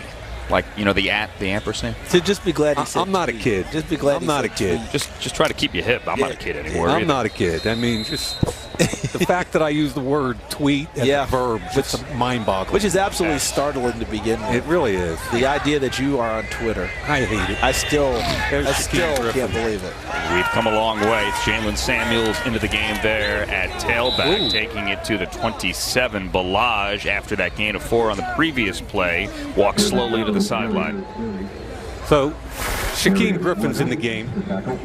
One of the best stories in all of football. He only has one hand. Officially does not have a combine invite yet. And when I put his film on at UCF, I saw a kid fly all over the field, came off the edge, sacked the quarterback, dropped in coverage, played special teams. His older brother was drafted in the 3rd round last year, Shaq, by Seattle, and played extremely well. And this started most of the year. This kid will be a player, folks. Samuels hit by Burks in the backfield. Nice play by the Vandy linebacker. As we get back to Shaquem Griffin. Listen, a lot of eyes on the quarterbacks this week. Shaquem Griffin was truly the guy that everybody was talking about because he has no limitations. He deserves to be here, and he was making plays all week. He deserves to be at the combine. He deserves to be here. 6 feet, 223. People say, does having one hand impact him? Well, every once in a while, if he has to disengage from a big body, maybe. But his motor runs all the time. And whether he's a special teams player and a dime linebacker to start, doesn't matter. He's going to make a team. This is 4th down for Josh Allen. Allen over the middle. There's Gesicki. Gesicki has a first down. Tripped up by Reeves near the 16. DJ. I'll tell you what, one of the things that everybody says about Griffin, they talk about the energy that he brings to practice every single day. He did it down here this week, and to game day. And he's a guy I think everybody talks about as a 5th, 6th round pick. I won't be surprised if he's long gone by the time we get to that point in the draft. Yeah, remember earlier today, DJ, Romeo Crennel talked about the way they used him in practice to test him in different spots, up to and including safety. So imagine him on the field when you want to use a spy. He could play that position quite well, too. Here's Wadley with not a lot of room to run. Puna Ford, big number 95, is in there. I love that name, Puna. Puna? Yeah, well, apparently it was grandma. It started with Pooh. Right, started with Pooh and evolved into Puna. Came Puna. I don't know many 310-pound guys that are Pooh or Puna. and what is he, Mike? 5'11", 5'10", 5'11"? He's just on the 6th. I think he's 6 feet 3'0". We'll round it up. No, let me get it for you. He's 5'11", which means 5'11" and 5'8", 306 pounds. You know, he could be a great lead guy in goal line situations when you put him on the field in front of a tailback. Real name, Kalen. Fake the end around. Throw to the end zone. Conklin. Put him up. There's touchdown. We'll talk about touch. Everybody says he only has a fastball. And who's the first? See him down there? Yes. They're going to fake a reverse. A lot of play action, misdirection going on in this play. There's a fake. Here's the reverse. Really good play action. Tight window. Look where the ball's dropped in. Conklin. It's not bad coverage Central either. Michigan. Good coverage by DJ's guy, Leonard. That's not bad coverage. That's a well-thrown football. Wow. And you needed touch there because of the type of throw it was. I mean, Leonard came within really a fingernail of knocking that one away. Yep. Tyler Conklin from Central Michigan, a transfer from Northwood University, where he started his career playing basketball. Now Michael Badgley on for the point after. Puts it through. Those guys keep showing up at tight end. The North. Adam Shaheen last year. Yes, sir. By the Bears. 18-10 here in the third. Looking ahead 8 days on Super Bowl Sunday. NFL Game Day morning has Super Bowl 52 covered for you. 8.5 hours of live coverage from Minneapolis, and I'm guessing from St. Paul as well. NFL Game Day morning. It is next Sunday at 9 Eastern, live only on NFL Network. Here we are at the Reese's Senior Bowl, and when you see the NFC champions next week, you are going to see a lot of Senior Bowl flavor. Look at talk about guys that are important to this team. Go right down the list. Patrick Robinson with a big interception, all Senior Bowl players. Yeah, and Corey Clement, who came in this year. Yep. Hard to believe, undrafted. LeGarrette Blount, with all of his production in the NFL, undrafted. Pretty strong right there. The Eagles found their quarterback here 2 years ago in Carson Wentz. Unfortunately, for his sake, he is watching here, but watching Nick Foles lead the Eagles to the Super Bowl as Kyle Lauletta is back in. The Richmond Spider at quarterback, giving it to Darrell Williams, maybe a couple of yards. You know, going back to the Eagles for just a moment, I do their preseason games, and just to take a look at where they were a couple of years ago from a personnel standpoint. Howie Roseman came in with Joe Douglas and drafted Carson Wentz and built around him, traded, drafts, free agency. A couple years later, they're in the Super Bowl, and Doug Peterson, what a job he did with all the injuries. And how about if Carson Wentz goes down at that point in the season? Everybody thinks it's over. Boy, Nick Foles comes in, they play to his strengths. It really a team effort to get there. Lauletta with a little gas on it, but Jamon Moore can't hang on. And it's more than just the quarterback, too. You lose Jason Peters, you lose Darren Sproles. I'm just saying to me, and I saw some of the Eagles people this week, and I couldn't wait to just say, hey, I thought it was awesome because you did it on the personnel side, you did it on the coaching side, and it was perfect meld of both. It all ramped up. And don't forget, having Foles there, a guy who's been a starter in the league, a guy who's won games, gone to a Pro Bowl. It's a big deal to have that as your backup, have him as your backup quarterback, and a guy who's had some experience. This is 3rd and 7 for Kyle Lauletta, and he gets destroyed. That pocket collapses immediately, and that ball is out. Think Brandon Parker fell on it, but he had no time. It was all bull inside. Well, watch the bull rush here. He just jacks the tackle back in his lap, and then inside, the right tackle pushed his guy who went up and under on him into the quarterback. I mean, wow. I mean, we had 3 bull rushes and 1 up and under move, and they got back there and met the QB. Yeah, that Lauletta had no shot, and I hope he's okay. Harrison Phillips, Justin Jones meet me at the quarterback there as the punter is now on. J.K. Scott out of Alabama with Braxton Berrios from Miami standing on the 35-yard line. Under 7 to go now, third quarter, 18-10. South on top of the North. High one through the rain. Berrios takes it on the 30. At a 34-yard return earlier, stays on his feet here and gets across the 40 to the 42. Help the quarterback, Kyle Lauletta. Whoa. The South leading the North by 8 points here in the second half in Mobile, Alabama at the Reese's Senior Bowl. And Reese's has become, we got to let the pilots pass by really quick from the flyover. Reese's has certainly become such a big part of this this whole week, really. So I'm standing by with Eric Bowers, one of Reese's brand managers. And I know you guys just recently extended your partnership with the Senior Bowl. Tell me a little bit about that. Yeah, this is an amazing event, Alex. You know, every single year we look forward to this. Not only you get to know the players, you get to know their journey, where they come from, but even more importantly, the hospitality of both Phil and the Senior Bowl staff, as well as the entire community of Mobile. It's quite an experience. So with that, we're really excited to extend the Reese's Senior Bowl for another 3 years. That's awesome. And you guys really, every year, it just gets better and better. And you mentioned the community aspect of it, which I know your company is also embraced as well. Yeah, absolutely. We're very thankful. Yesterday, we had the opportunity to work with Feeding the Gulf Coast, as well as some Senior Bowl players and Big Brothers, Big Sisters. So yesterday, we sorted over 1,800 pounds of food, which made over 1,500 meals really excited to help serve the community here in Southern Alabama. And then you also do a financial contribution as well. Yeah, $10,000 today to Feeding the Gulf Coast. We couldn't be more proud to be a part of that. Not only helping nourishing minds, we have a great partnership with Feeding America, but even more importantly, nourishing kids, get them ready for school so they can grow and prosper. All right, as we're sitting here chatting, there's a touchdown. Andrew, you want to take that real quick and then get it back to me? Yeah, Alex, that was Durham Smythe with the touchdown from Josh Allen, who put together a very nice and very quick drive. Smythe the touchdown after a 31-yarder that will break down later to Michael Gallup. Here's that first one, Mike. It was a play action, deep over. The throw is outstanding. The Alabama corner can't get there. Michael Gallup finishes the play. Now that sets up the touchdown. Drop back, and this is all a touch pass again. So we saw the heavy power, the steam on the last throw. Now we see the touch. So in the second half, we're seeing Josh Allen become the guy we all thought he was. Yeah, it was a tight end wheel, and he got out there and got a little traffic and got away from Shaquem Griffin. And what a well-thrown football. So perfectly placed. And what's that word again? Gas and air, man. Gas and air. And they're going for two now after both the gas and the air. Deshaun Hamilton to the left.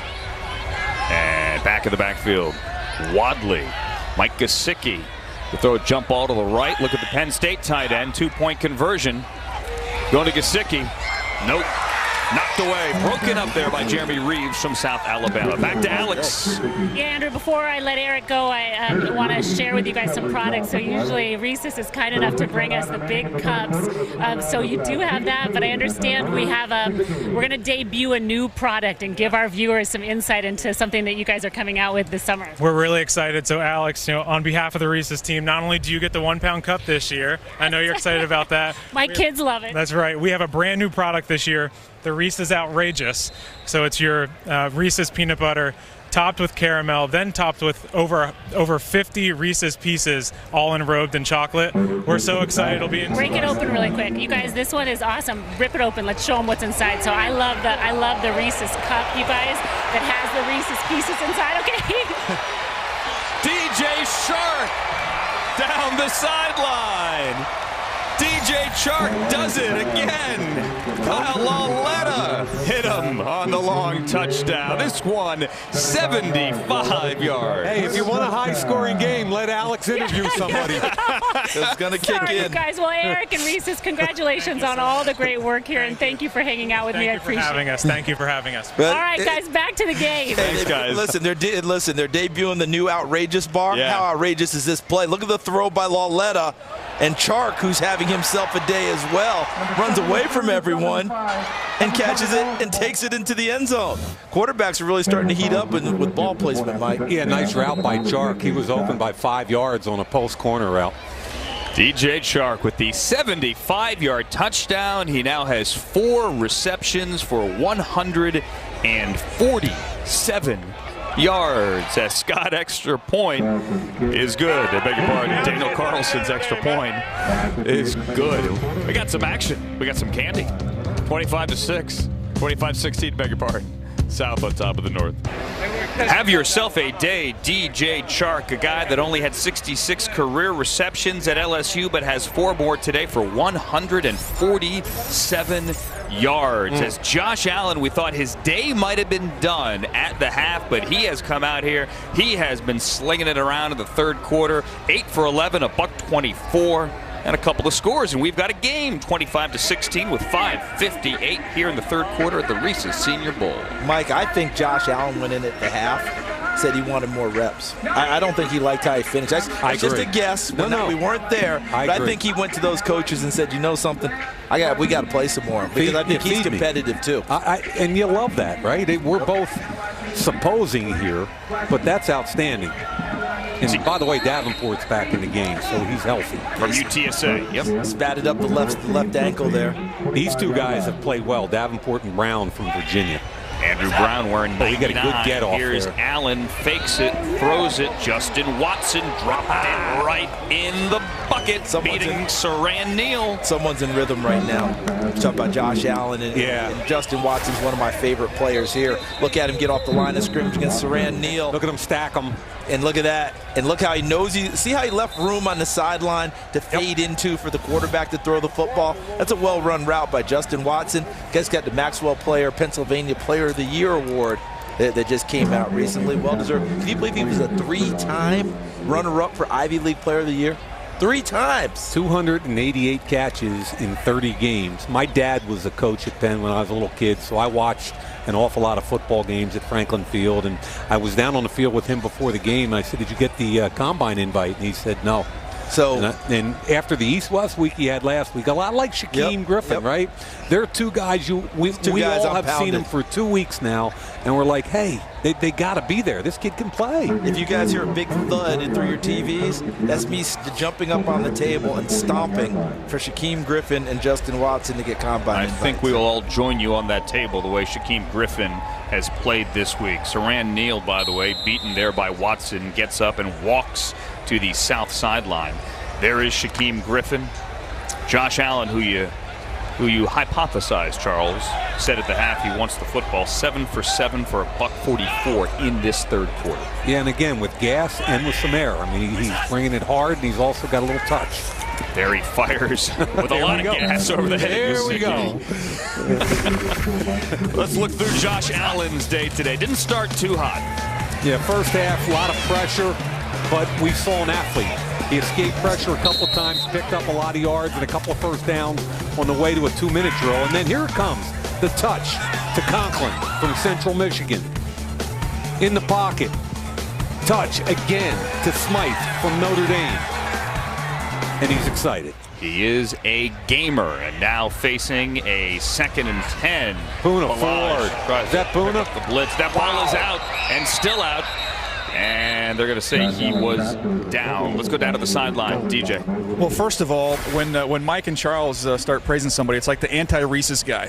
Something bad's getting ready to happen. Secondly, Josh Allen on the sidelines down here when he came off after that last series, man, he is beaming, and they scored right away. I don't think they were too disappointed the other team scored right away. They want to get right back out there.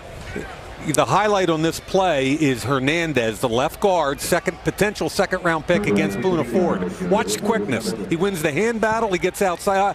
Wait a minute, that's my bad. They were setting up a screen. Yep. Did you see that? Yes. Hernandez that's my bad, folks. DJ was right. I don't have a clue. And now Wadley on the delay after Can we the get sack, the Reese's guy back here? I want to see some more fireworks. But I will say this, Mike. Poona Ford flashed so quickly, the screen never had a chance to get set up. I mean, he flashed, and he forced Josh Allen to hop step up into the pocket, and he had no chance at all. The screen was dead because of Poona Ford's rush. I had a coach say to me earlier this week, man, I really like this kid. I wonder, where he's going to go or if he goes. And I'm like, he's the Big 12 Defensive Player of the Year. Find a place for him. The only guy that did that in Texas's history was the guy by the name of Brian Arakpo.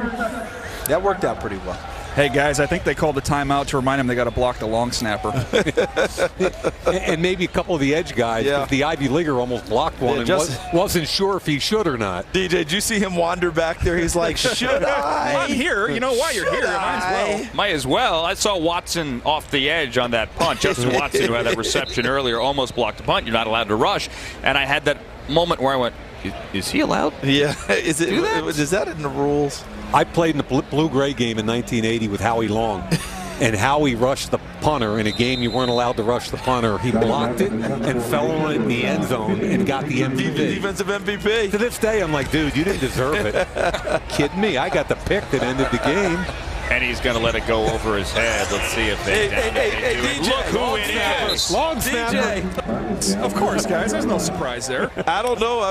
Listen, don't write your MVP votes down too fast now. He might be the first long snapper I've watched in the last 10 years. And Tanner Carew is all over the place. So it's White, Shark, or Carew. Yes. Right now they're all in the game. Well, DJ, what about Shark down there? I'll tell you what, guys. You feel his speed when you're down here on the sideline, and he's so smooth, but yet sudden. He's probably helped himself this week. You can make a case more than anybody else, especially with what he's done this afternoon. DJ, I opined that I think he'll be a much better pro than what we saw in college, just because of volume, numbers. I said inconsistent quarterbacking, etc. That's kind. That's pretty kind. Well, I'm trying to be nice that way, but I think he's been terrific today. Well, Chark has 147. He is 3 away from his career high 150 against Auburn. And look at him getting off the line of scrimmage against Jamarcus King. And look at that. Boom. Just able to beat him and then get upfield in front of him so he can't make up that ground. And now on a crossing route, little shallow cross, makes the play. Almost slips the tackle. Good tackle in space by Trayvon Henderson. But I think he's just played very well. And he's also got a tackle on special teams on a punt. Here's Ian Thomas from Lauletta, who threw this from right inside the goal line, 1 foot in the end zone, and he hits the Indiana tight end across the 30. He's in line. That's a YY look. 2 tight ends. This is an inline tight end play action seam route. That's a typical NFL throw off play action right there. Good throw by Lauletta. Good catch by Ian Thomas, who I believe only had about 28 catches in his career. Was a good inline blocker at Indiana. Had 25 of them this season. Only 1-year starter at Indiana. 5 touchdowns. Here's Penny.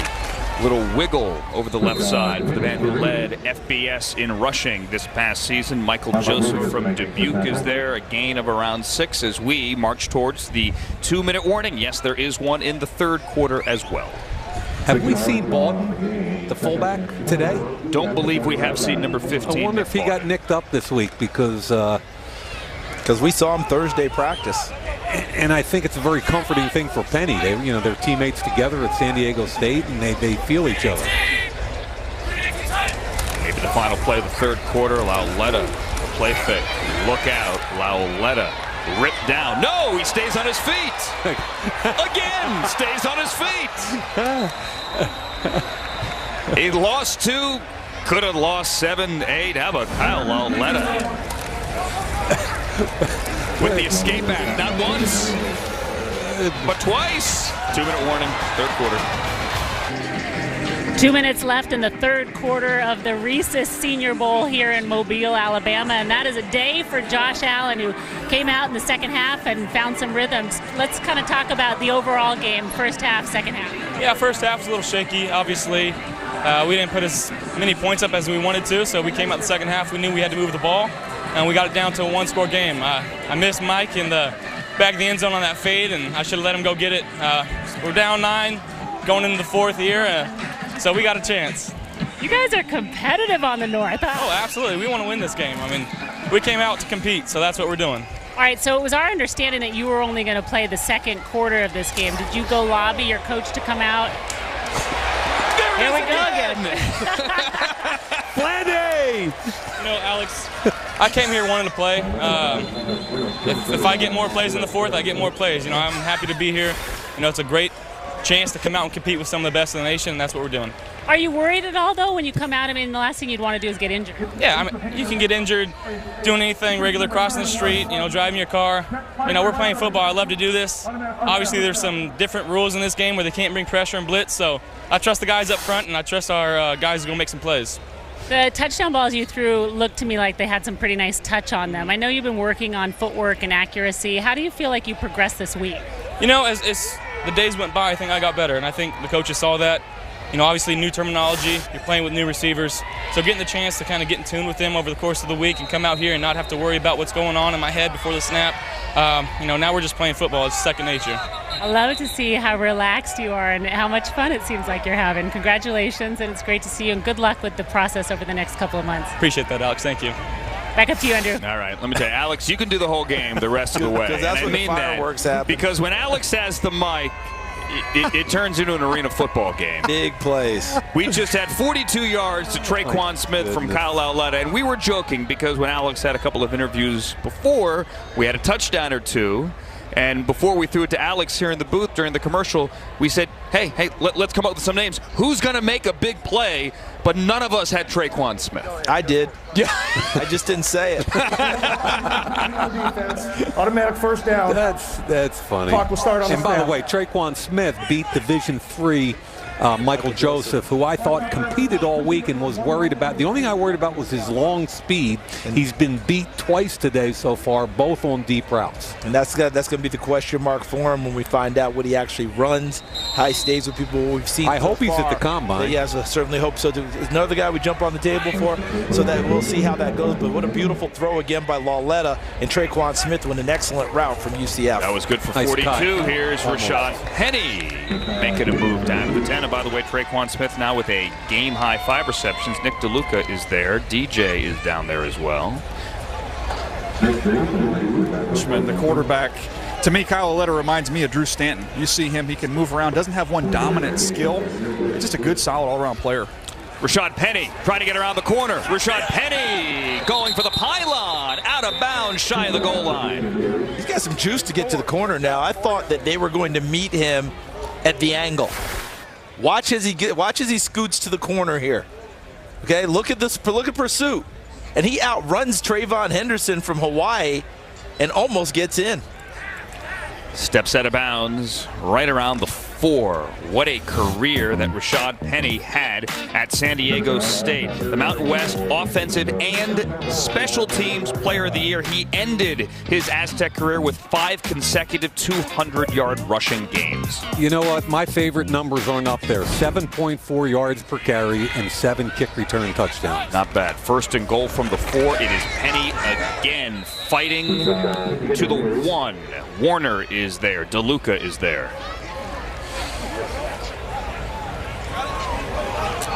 Led FBS 2,248 yards. He was 5th in the Heisman. And he averaged, Mike, on those 7 career touchdowns overall, he averaged 30 yards a kickoff return in his career, which is remarkable. Inside of a minute to go here in the 3rd quarter. This is going to be the 9th play of a drive that has gone 94 yards and eaten up 3 minutes. Kyle Lauletta is the quarterback. Lauletta resets his feet, fires for the end zone, and a touchdown to Dion Yelder from Western Kentucky. Great job, because he wanted the running back in the flat. That was his initial look, was the running back who was covered. That was Penny. So he took his time. The running back's going to come here and out to the flat. He's going to find number 2 right here. So 1's covered. He comes off of him and comes back to 2. Tight window, right? Look at him. Now he's coming to 2. Tiny window. Great location. Love how he moved, reset his feet, and really got something on that pass, because he had to turn that one loose. He lofts that one that's either picked or knocked away. He uncorked the fastball there and made Yelder go get it. His high school coach, Mike Matta from Downingtown, I think he's Downingtown East, would be very proud of that. Daniel Carlson now for the point after. Nice for Yelder there, who didn't even arrive until Wednesday. He was a late injury addition as the South had lost a couple of tight ends. His nickname is Thump. He had never caught a pass before his senior year. Was a backup, had played on special teams, and then with Mike White as his quarterback this year as a senior, a former walk-on, 52 receptions, 7 touchdowns, and now a touchdown at the Reese's Senior Bowl. Yeah, had a big bowl game too against Georgia State. 5 catches, 112 yards, 2 touchdowns. He's developing, and he'll get an opportunity because tight ends in the league are a big, big deal now. And Mike, you talked about inline tight ends. Not as many of them out there. Yelder has a chance to be one of those. Yeah. And that's 2 touchdown passes for Lauletta, who very quietly has had a good game. 4 for 6, and now Tanner Lee is in. That ball is out. That is a scoop, and that is a score. Marcus Davenport. Yeah, but that was all about Marquise Haynes. Yeah, that was a big play by Haynes. Haynes beat the right tackle from Army, Toth. And he beat him so fast. And offensive line coaches tell you all the time, when you're blocking the offensive line, don't miss fast, meaning right away. Get something in front of him. Well, he missed fast. That was over. And they're stripped. Great job there. Davenport with the Sunday hop and a touchdown. And easy. Whoa. I mean, Lee's going to catch some grief for not protecting the ball, but Haynes was on him so quickly. You know, that made that difficult. Very nice play by Haynes, and Davenport the beneficiary. Looks like he's got some pretty decent hands there, Mike. Yeah, definitely. Picked it up like it was a 6-4-3 double play ball. Come on, he got a Sunday hop, man. At least there's no E next to his name for the bobble. Extra point no good with 33 seconds to go, 38-16, DJ. I'll tell you what, guys, it was a Sunday hop for Davenport, but since he had so much pressure early in this game, they've been chipping him the whole rest of the game, singling up the other side. So I took advantage of the one-on-one on the other side, and then Davenport got rewarded. Is that allowed? Oh, they've been chipping. I don't know if it's allowed, but they've been doing it with him repeatedly. So 33 seconds to go. The South is going to get the ball to start the fourth quarter, but with this game now 38-16, the South with the lead by 22. We have a rule here in this game where following a score, when a team is trailing by 20, that team will maintain possession of the ball, as this one is up for grabs with a flag and an incompletion. Tanner Lee is the quarterback, the defensive back there, MJ Stewart. Is there a push, but which way is it going to go? Yeah, exactly. On defense. It's going on defense. It's going against MJ Stewart. Who's he working against? Illegal Lazard? contact. Defense, Yeah, number big body 26. Lazard. 5-yard penalty, automatic first down. So they get MJ Stewart for that one. I thought Stewart, who's the corner, off, about 11 yards off again. He had a really solid week. He's a competitive kid, but look at the size disadvantage there. I didn't see a whole lot of pushing and shoving. Yeah, I think they could have kept that one in their pocket, because I know in the NFL, they tell us all the time, the officials, if they're fighting with each other, let them work it out. Right, if there's no distinct advantage gained. Exactly, let them work it out, and that probably would have been a no call in the NFL. And again, MJ Stewart, I thought, had a good week. He was up against Lazard. Lazard from Iowa State is one of those guys who doesn't run that fast. You're not all that impressed with him, but he's a big body. He catches everything, and he's got really good control of that big body to go get those 50-50 balls. Yeah, he'd be a tough matchup in the red zone.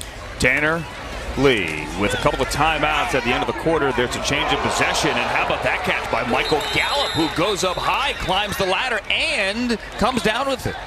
I talked to Michael Gallup on the field before the game. He's going to come down here.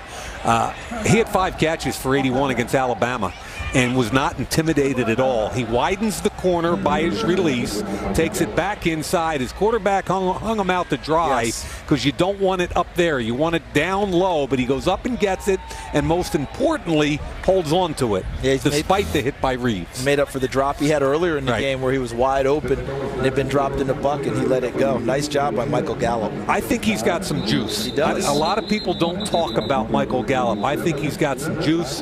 I think he's under the radar a little bit. I think he's one of those guys that's powerful, explosive, quick, and when the ball's in his hands, he runs it like a running back. Who's the young man who came out there a couple years ago they called Hollywood? For the wide receiver? Rashad Higgins. Hollywood Higgins. I think this guy's got more juice and more heft to him. Yeah, he's faster than Hollywood. Gallup had 100 receptions this year for Colorado State. Tanner Lee behind Gallup. This one's picked by Jeremy Reeves in his home stadium. How about that one? Reeves gets a block. Reeves is going to bring it back to the 40. Tanner Lee. And Davenport on the backside created some pressure, I believe. I know he didn't see it, but he may very well have felt it. No doubt. But Tanner Lee, it's interceptions and accuracy, and we've seen both. I mean, we see the good part of him, but the last throw wasn't a great one because he exposed his receiver to a big hit, and this one was really a bad throw. They're going too deep, okay? You're going to get some pressure here. Steps up in the pocket. I know it was on his back, but look where it is. Yep. We've seen the good, we've seen the bad. You've mentioned it, Mike. And I'm telling you, when you watch Tanner Lee just throw routes versus air, watch him throw in the summer, you're thinking, my goodness. And then you see some throws during the game that you say the exact same thing until throws like that. And that's been a big part of what we saw his senior year. And let's give Reeves some credit for making a nice play and a great return. Listen, he had a big hit to play before, and then he comes back and picks one off. Lauletta, at the end of the quarter here, the clock stops at 2. Now the South is going to get the ball back. Now the clock's at 1 and at 0. The South is going to get the ball back despite the fact there is that change of possession here. It ping-pongs back and forth. South gets it to start the fourth. 38-16 South on top of the North after 3. Man, Rashad Penny, 137 scrimmage yards, has been outstanding all day. Big back with an ability to cut. He's very smooth. I call him a weaver. Not an abrupt cut. He weaves in and out. He's got long speed. He can catch the football. big day with 73 yards on a reception. And look at the backs last year's draft. Fournette at 4, McCaffrey at 8. Cook and Mixon, if they didn't have off-the-field issues, would have been first-round picks. And look at the third round, Kamara and Kareem Hunt, who played here last year in the Senior Bowl. They were the first 6 backs taken. As we start the fourth quarter, 38-16. Mike Mayock, Charles Davis, Alex Flanagan, Daniel Jeremiah. I'm Andrew Siciliano. That is Ito Smith from McGill-Toon Catholic High School here in Mobile and Southern Miss. And the reason we showed you that graphic, you know, Kareem Hunt obviously here a year ago, but think about the running backs this year, Charles. I mean, off the top of your head, you go Barkley, Darius Geis, Ronald Jones, Chubb and Michelle from Georgia, Kerryon Johnson, and then this kid, Penny. I mean, that's what, 7? It's about 7 backs right there. Just right off the top. It's a comparable class of kids, I hope. Lauletta finds Chark, who has a big day. Chark, they're going to give him the 40-yard line on that one, the LSU wide receiver. DJ? I'll tell you what, the pocket movement from Lauletta is outstanding right now, guys. He's got a little bounce in his step. He's got a good feel in the pocket. He looks good. Yeah, I did a couple of his games, DJ, and what you said earlier about, you know, it maybe not one elite trait jumping out at you, but he does everything well. He's accurate. He's pretty athletic. He works the pocket. He does everything pretty well, man. DJ, he's the kind of kid I think you have to leave the tape on. You know, if you want to draw a quick conclusion on Kyle Lauletta, you're making a big mistake, because I did it. I did 2 games. And each time I was thinking, okay. And as it went on, more and more plays were made by him. Just stay with him. He's efficient. He's just really, really efficient. He's not a flashy guy, but he gets the ball out on time. He's quick working through his progressions, and like Mike said, he's very accurate. Hey, look, he's a Philly area guy. What else do you expect? They also have the, if we get a close-up on their helmet, it's the best helmet I've ever seen in my life with that spider on there. Yep. It was awesome. Kyle Lauletta also doing work off the field, founded something called the Pass It On Foundation to donate used sports equipment to the Boys and Girls Club. So football and some stuff off the field as well. Kyle Lauletta has had himself a nice week. Yeah, I think he's been really good in the pocket. Touch and accuracy. Now, Chark was wide open. Charles Davis could have made that throw. Play action again, but I like that one. Tight end seam. Pressure up the middle. Ball comes out really quickly right there. Look where he drops it in. And finally in the red zone where things happen quickly, number 1's not open. He comes back to 2, slides to his left. Good innate feel for where to find a passing lane. Bang, touchdown. I couldn't have punted it down there, Mike. I think you could. Charles, come on. Lauletta now 6 of 10. There's Ito Smith out of the backfield. Makes a move. Nick DeLuca gets the tackle, but it's enough for a first down. Ito's tiny, man. He is. I mean, Ito is absolutely the perfect name for him. You know, he's a little guy, right? But he's powerful when he runs inside. When you see him on tape, when you know playing during his college career, he has been very productive as a football player. When you watch him and you look back throughout time, I mean, this is a guy. You know, 3 years of 1,000 yards, averaged 5.5 yards a carry for his entire career, 42 touchdowns. Not to mention, he had 140 catches in his career for 7 touchdowns. And that's the key right there. Very productive. He was 16 yards shy of 16,000, or rather 6,000 scrimmage yards in his career. I know you said you called him tiny. This is actually when he was a kid. This is not today. There's a lot of pads right there. Romarius. So now we know. That is so now we know. Now it's been given up to us. Romarius Ito Smith, and he's a local kid here. And I know one of the local news channels showed a lot of the local kids back here being honored at their local high schools, giving them their own day for making the Senior Bowl. Pretty neat. Well, thanks to Mom for those pictures, by the way. Mom sent them in, so Ito, don't blame us, blame Mom. That's Jordan Akins from UCF with the first down to the 25. Notice how many times you're calling these UCF kids today? Traquan Smith making plays. Akins making plays on the offensive side. We've talked about Shaquem Griffin. It was no accident that this team had the year that they had. I agree. They were a very, very good football team. And I know people want to count them out and this and that. And we can talk about playoff all we want. They were a very, very good football team. And I know the Nebraska people are ecstatic to have Scott Frost coming home to lead them. Here's Ito again up the middle to the 15 for another first down. Let's give him the 14. Ito Smith with Dewey Jarvis on the tackle, gain of 11. Think it's lost in here a little bit. Good double team, and then he gets out to the second level on DeLuca. And I think Cap is an inside player, not a tackle. And did you see what happened with Fred Warner there? He lost vision of Ito Smith at the linebacker spot and curled around rather than holding his spot. They went right through that spot where he curled around trying to find him. Sometimes those little guys get hidden back there. You can't find them in the hole. Looks like he's going to release into a route here. Ninth play of the drive. Yep. Lauletta. Aitman, he fired it in there for another touchdown for the South. 3 touchdown passes for Kyle Lauletta. So Mike White started us off. Yep.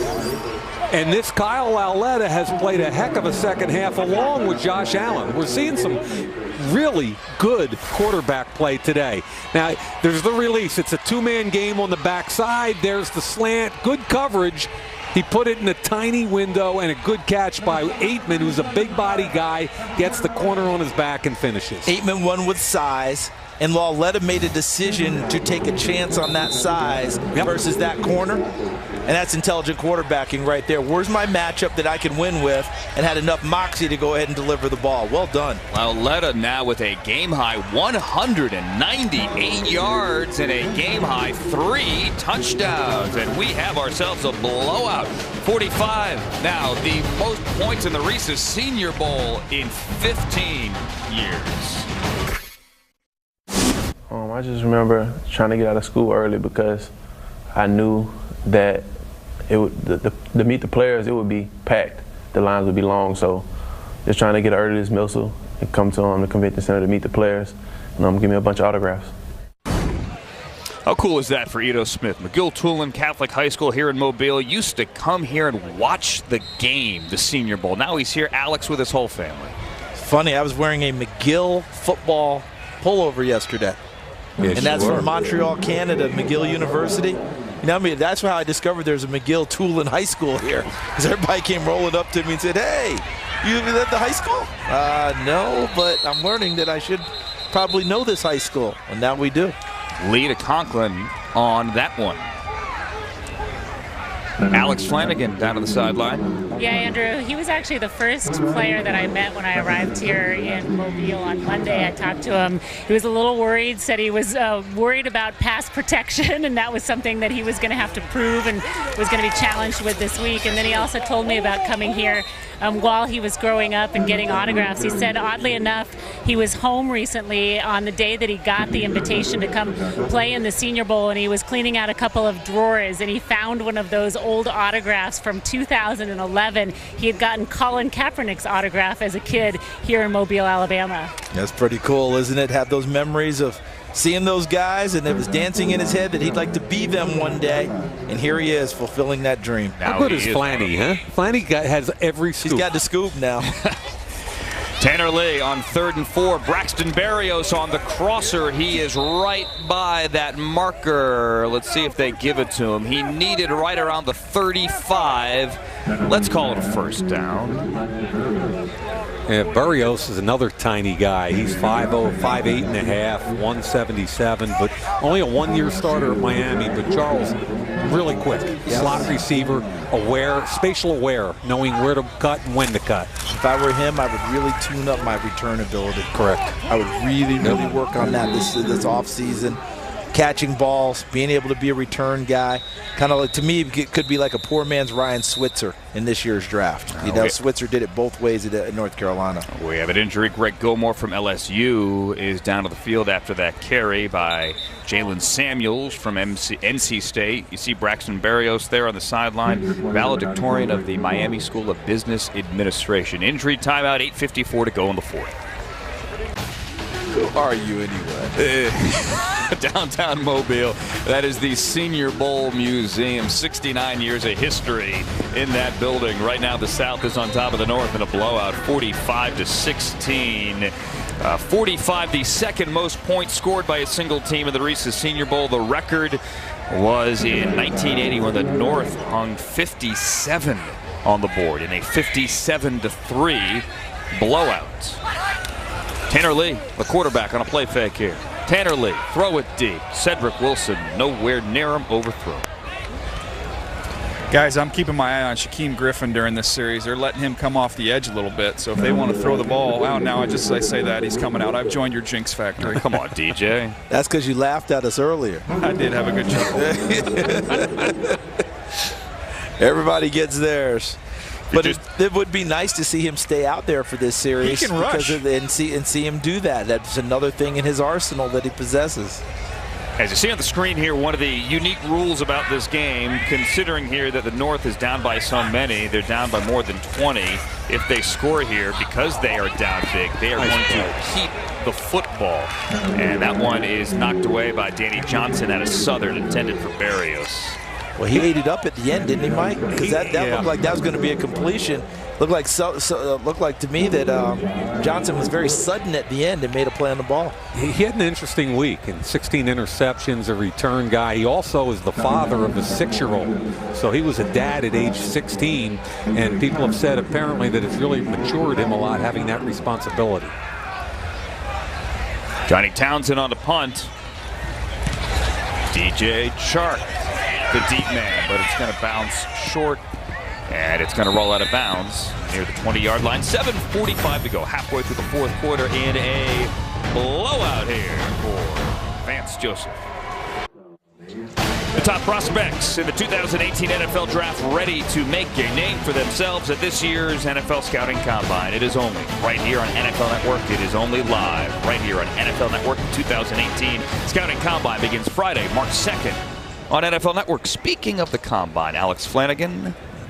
Standing by down on the field with Shaquem Griffin, and we're just talking about the Combine. So I didn't really understand the process of how it happens, but he's just telling me that he's going to have to make a phone call. So tell the people at home just how you'll find out if you will or will not be invited to the Combine. Well, depending on how I feel tomorrow or maybe Monday, I plan on making a phone call to the Combine and seeing if I've been invited. I know the first time I made a phone call, it wasn't a yes, but it wasn't a no, and I was kind of considered under suggestions.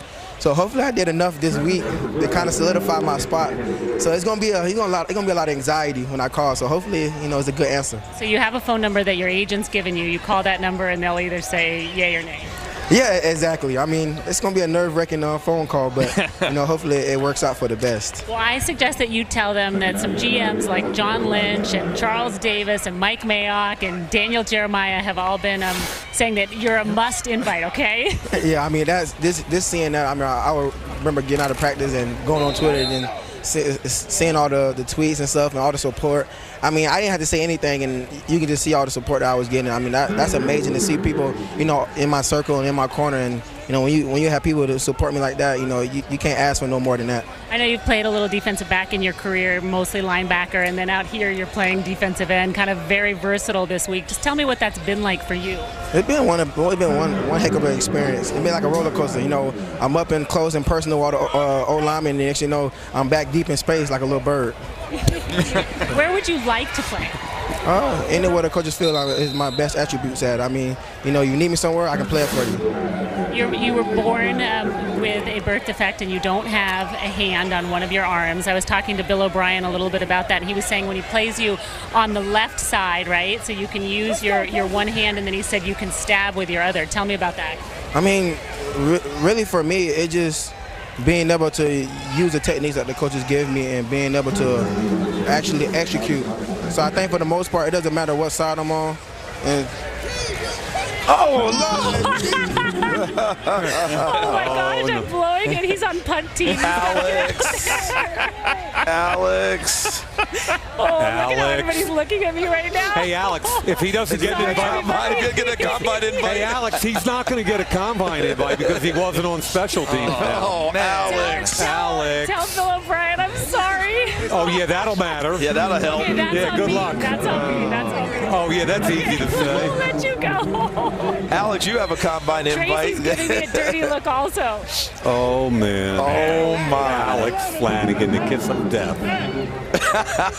Sorry about that. Let's talk about who made some money this week, and Mike Shaquem Griffin, despite that, is on the list. Yeah, I thought Isaiah Wynn might have had the best week of anybody out here. The guard that was not able to play in the game because of his shoulder. Austin Corbett showed interior versatility and could get you out of the game at tackle. James Washington continued to catch the football all week long. And on the bottom right there, Shaquem Griffin, inside, outside. They played him at safety on Thursday, which he hadn't done since high school. I mean, I just thought the kid was outstanding, and I don't think he has much to worry about regarding the combine. Here's Jaleel Scott showing some speed after Tanner Lee threw that one. Darius Leonard chased him out of bounds, but not before he got across midfield with a +45. Here he is off the edge, and this is what he did a lot of in college, off the edge.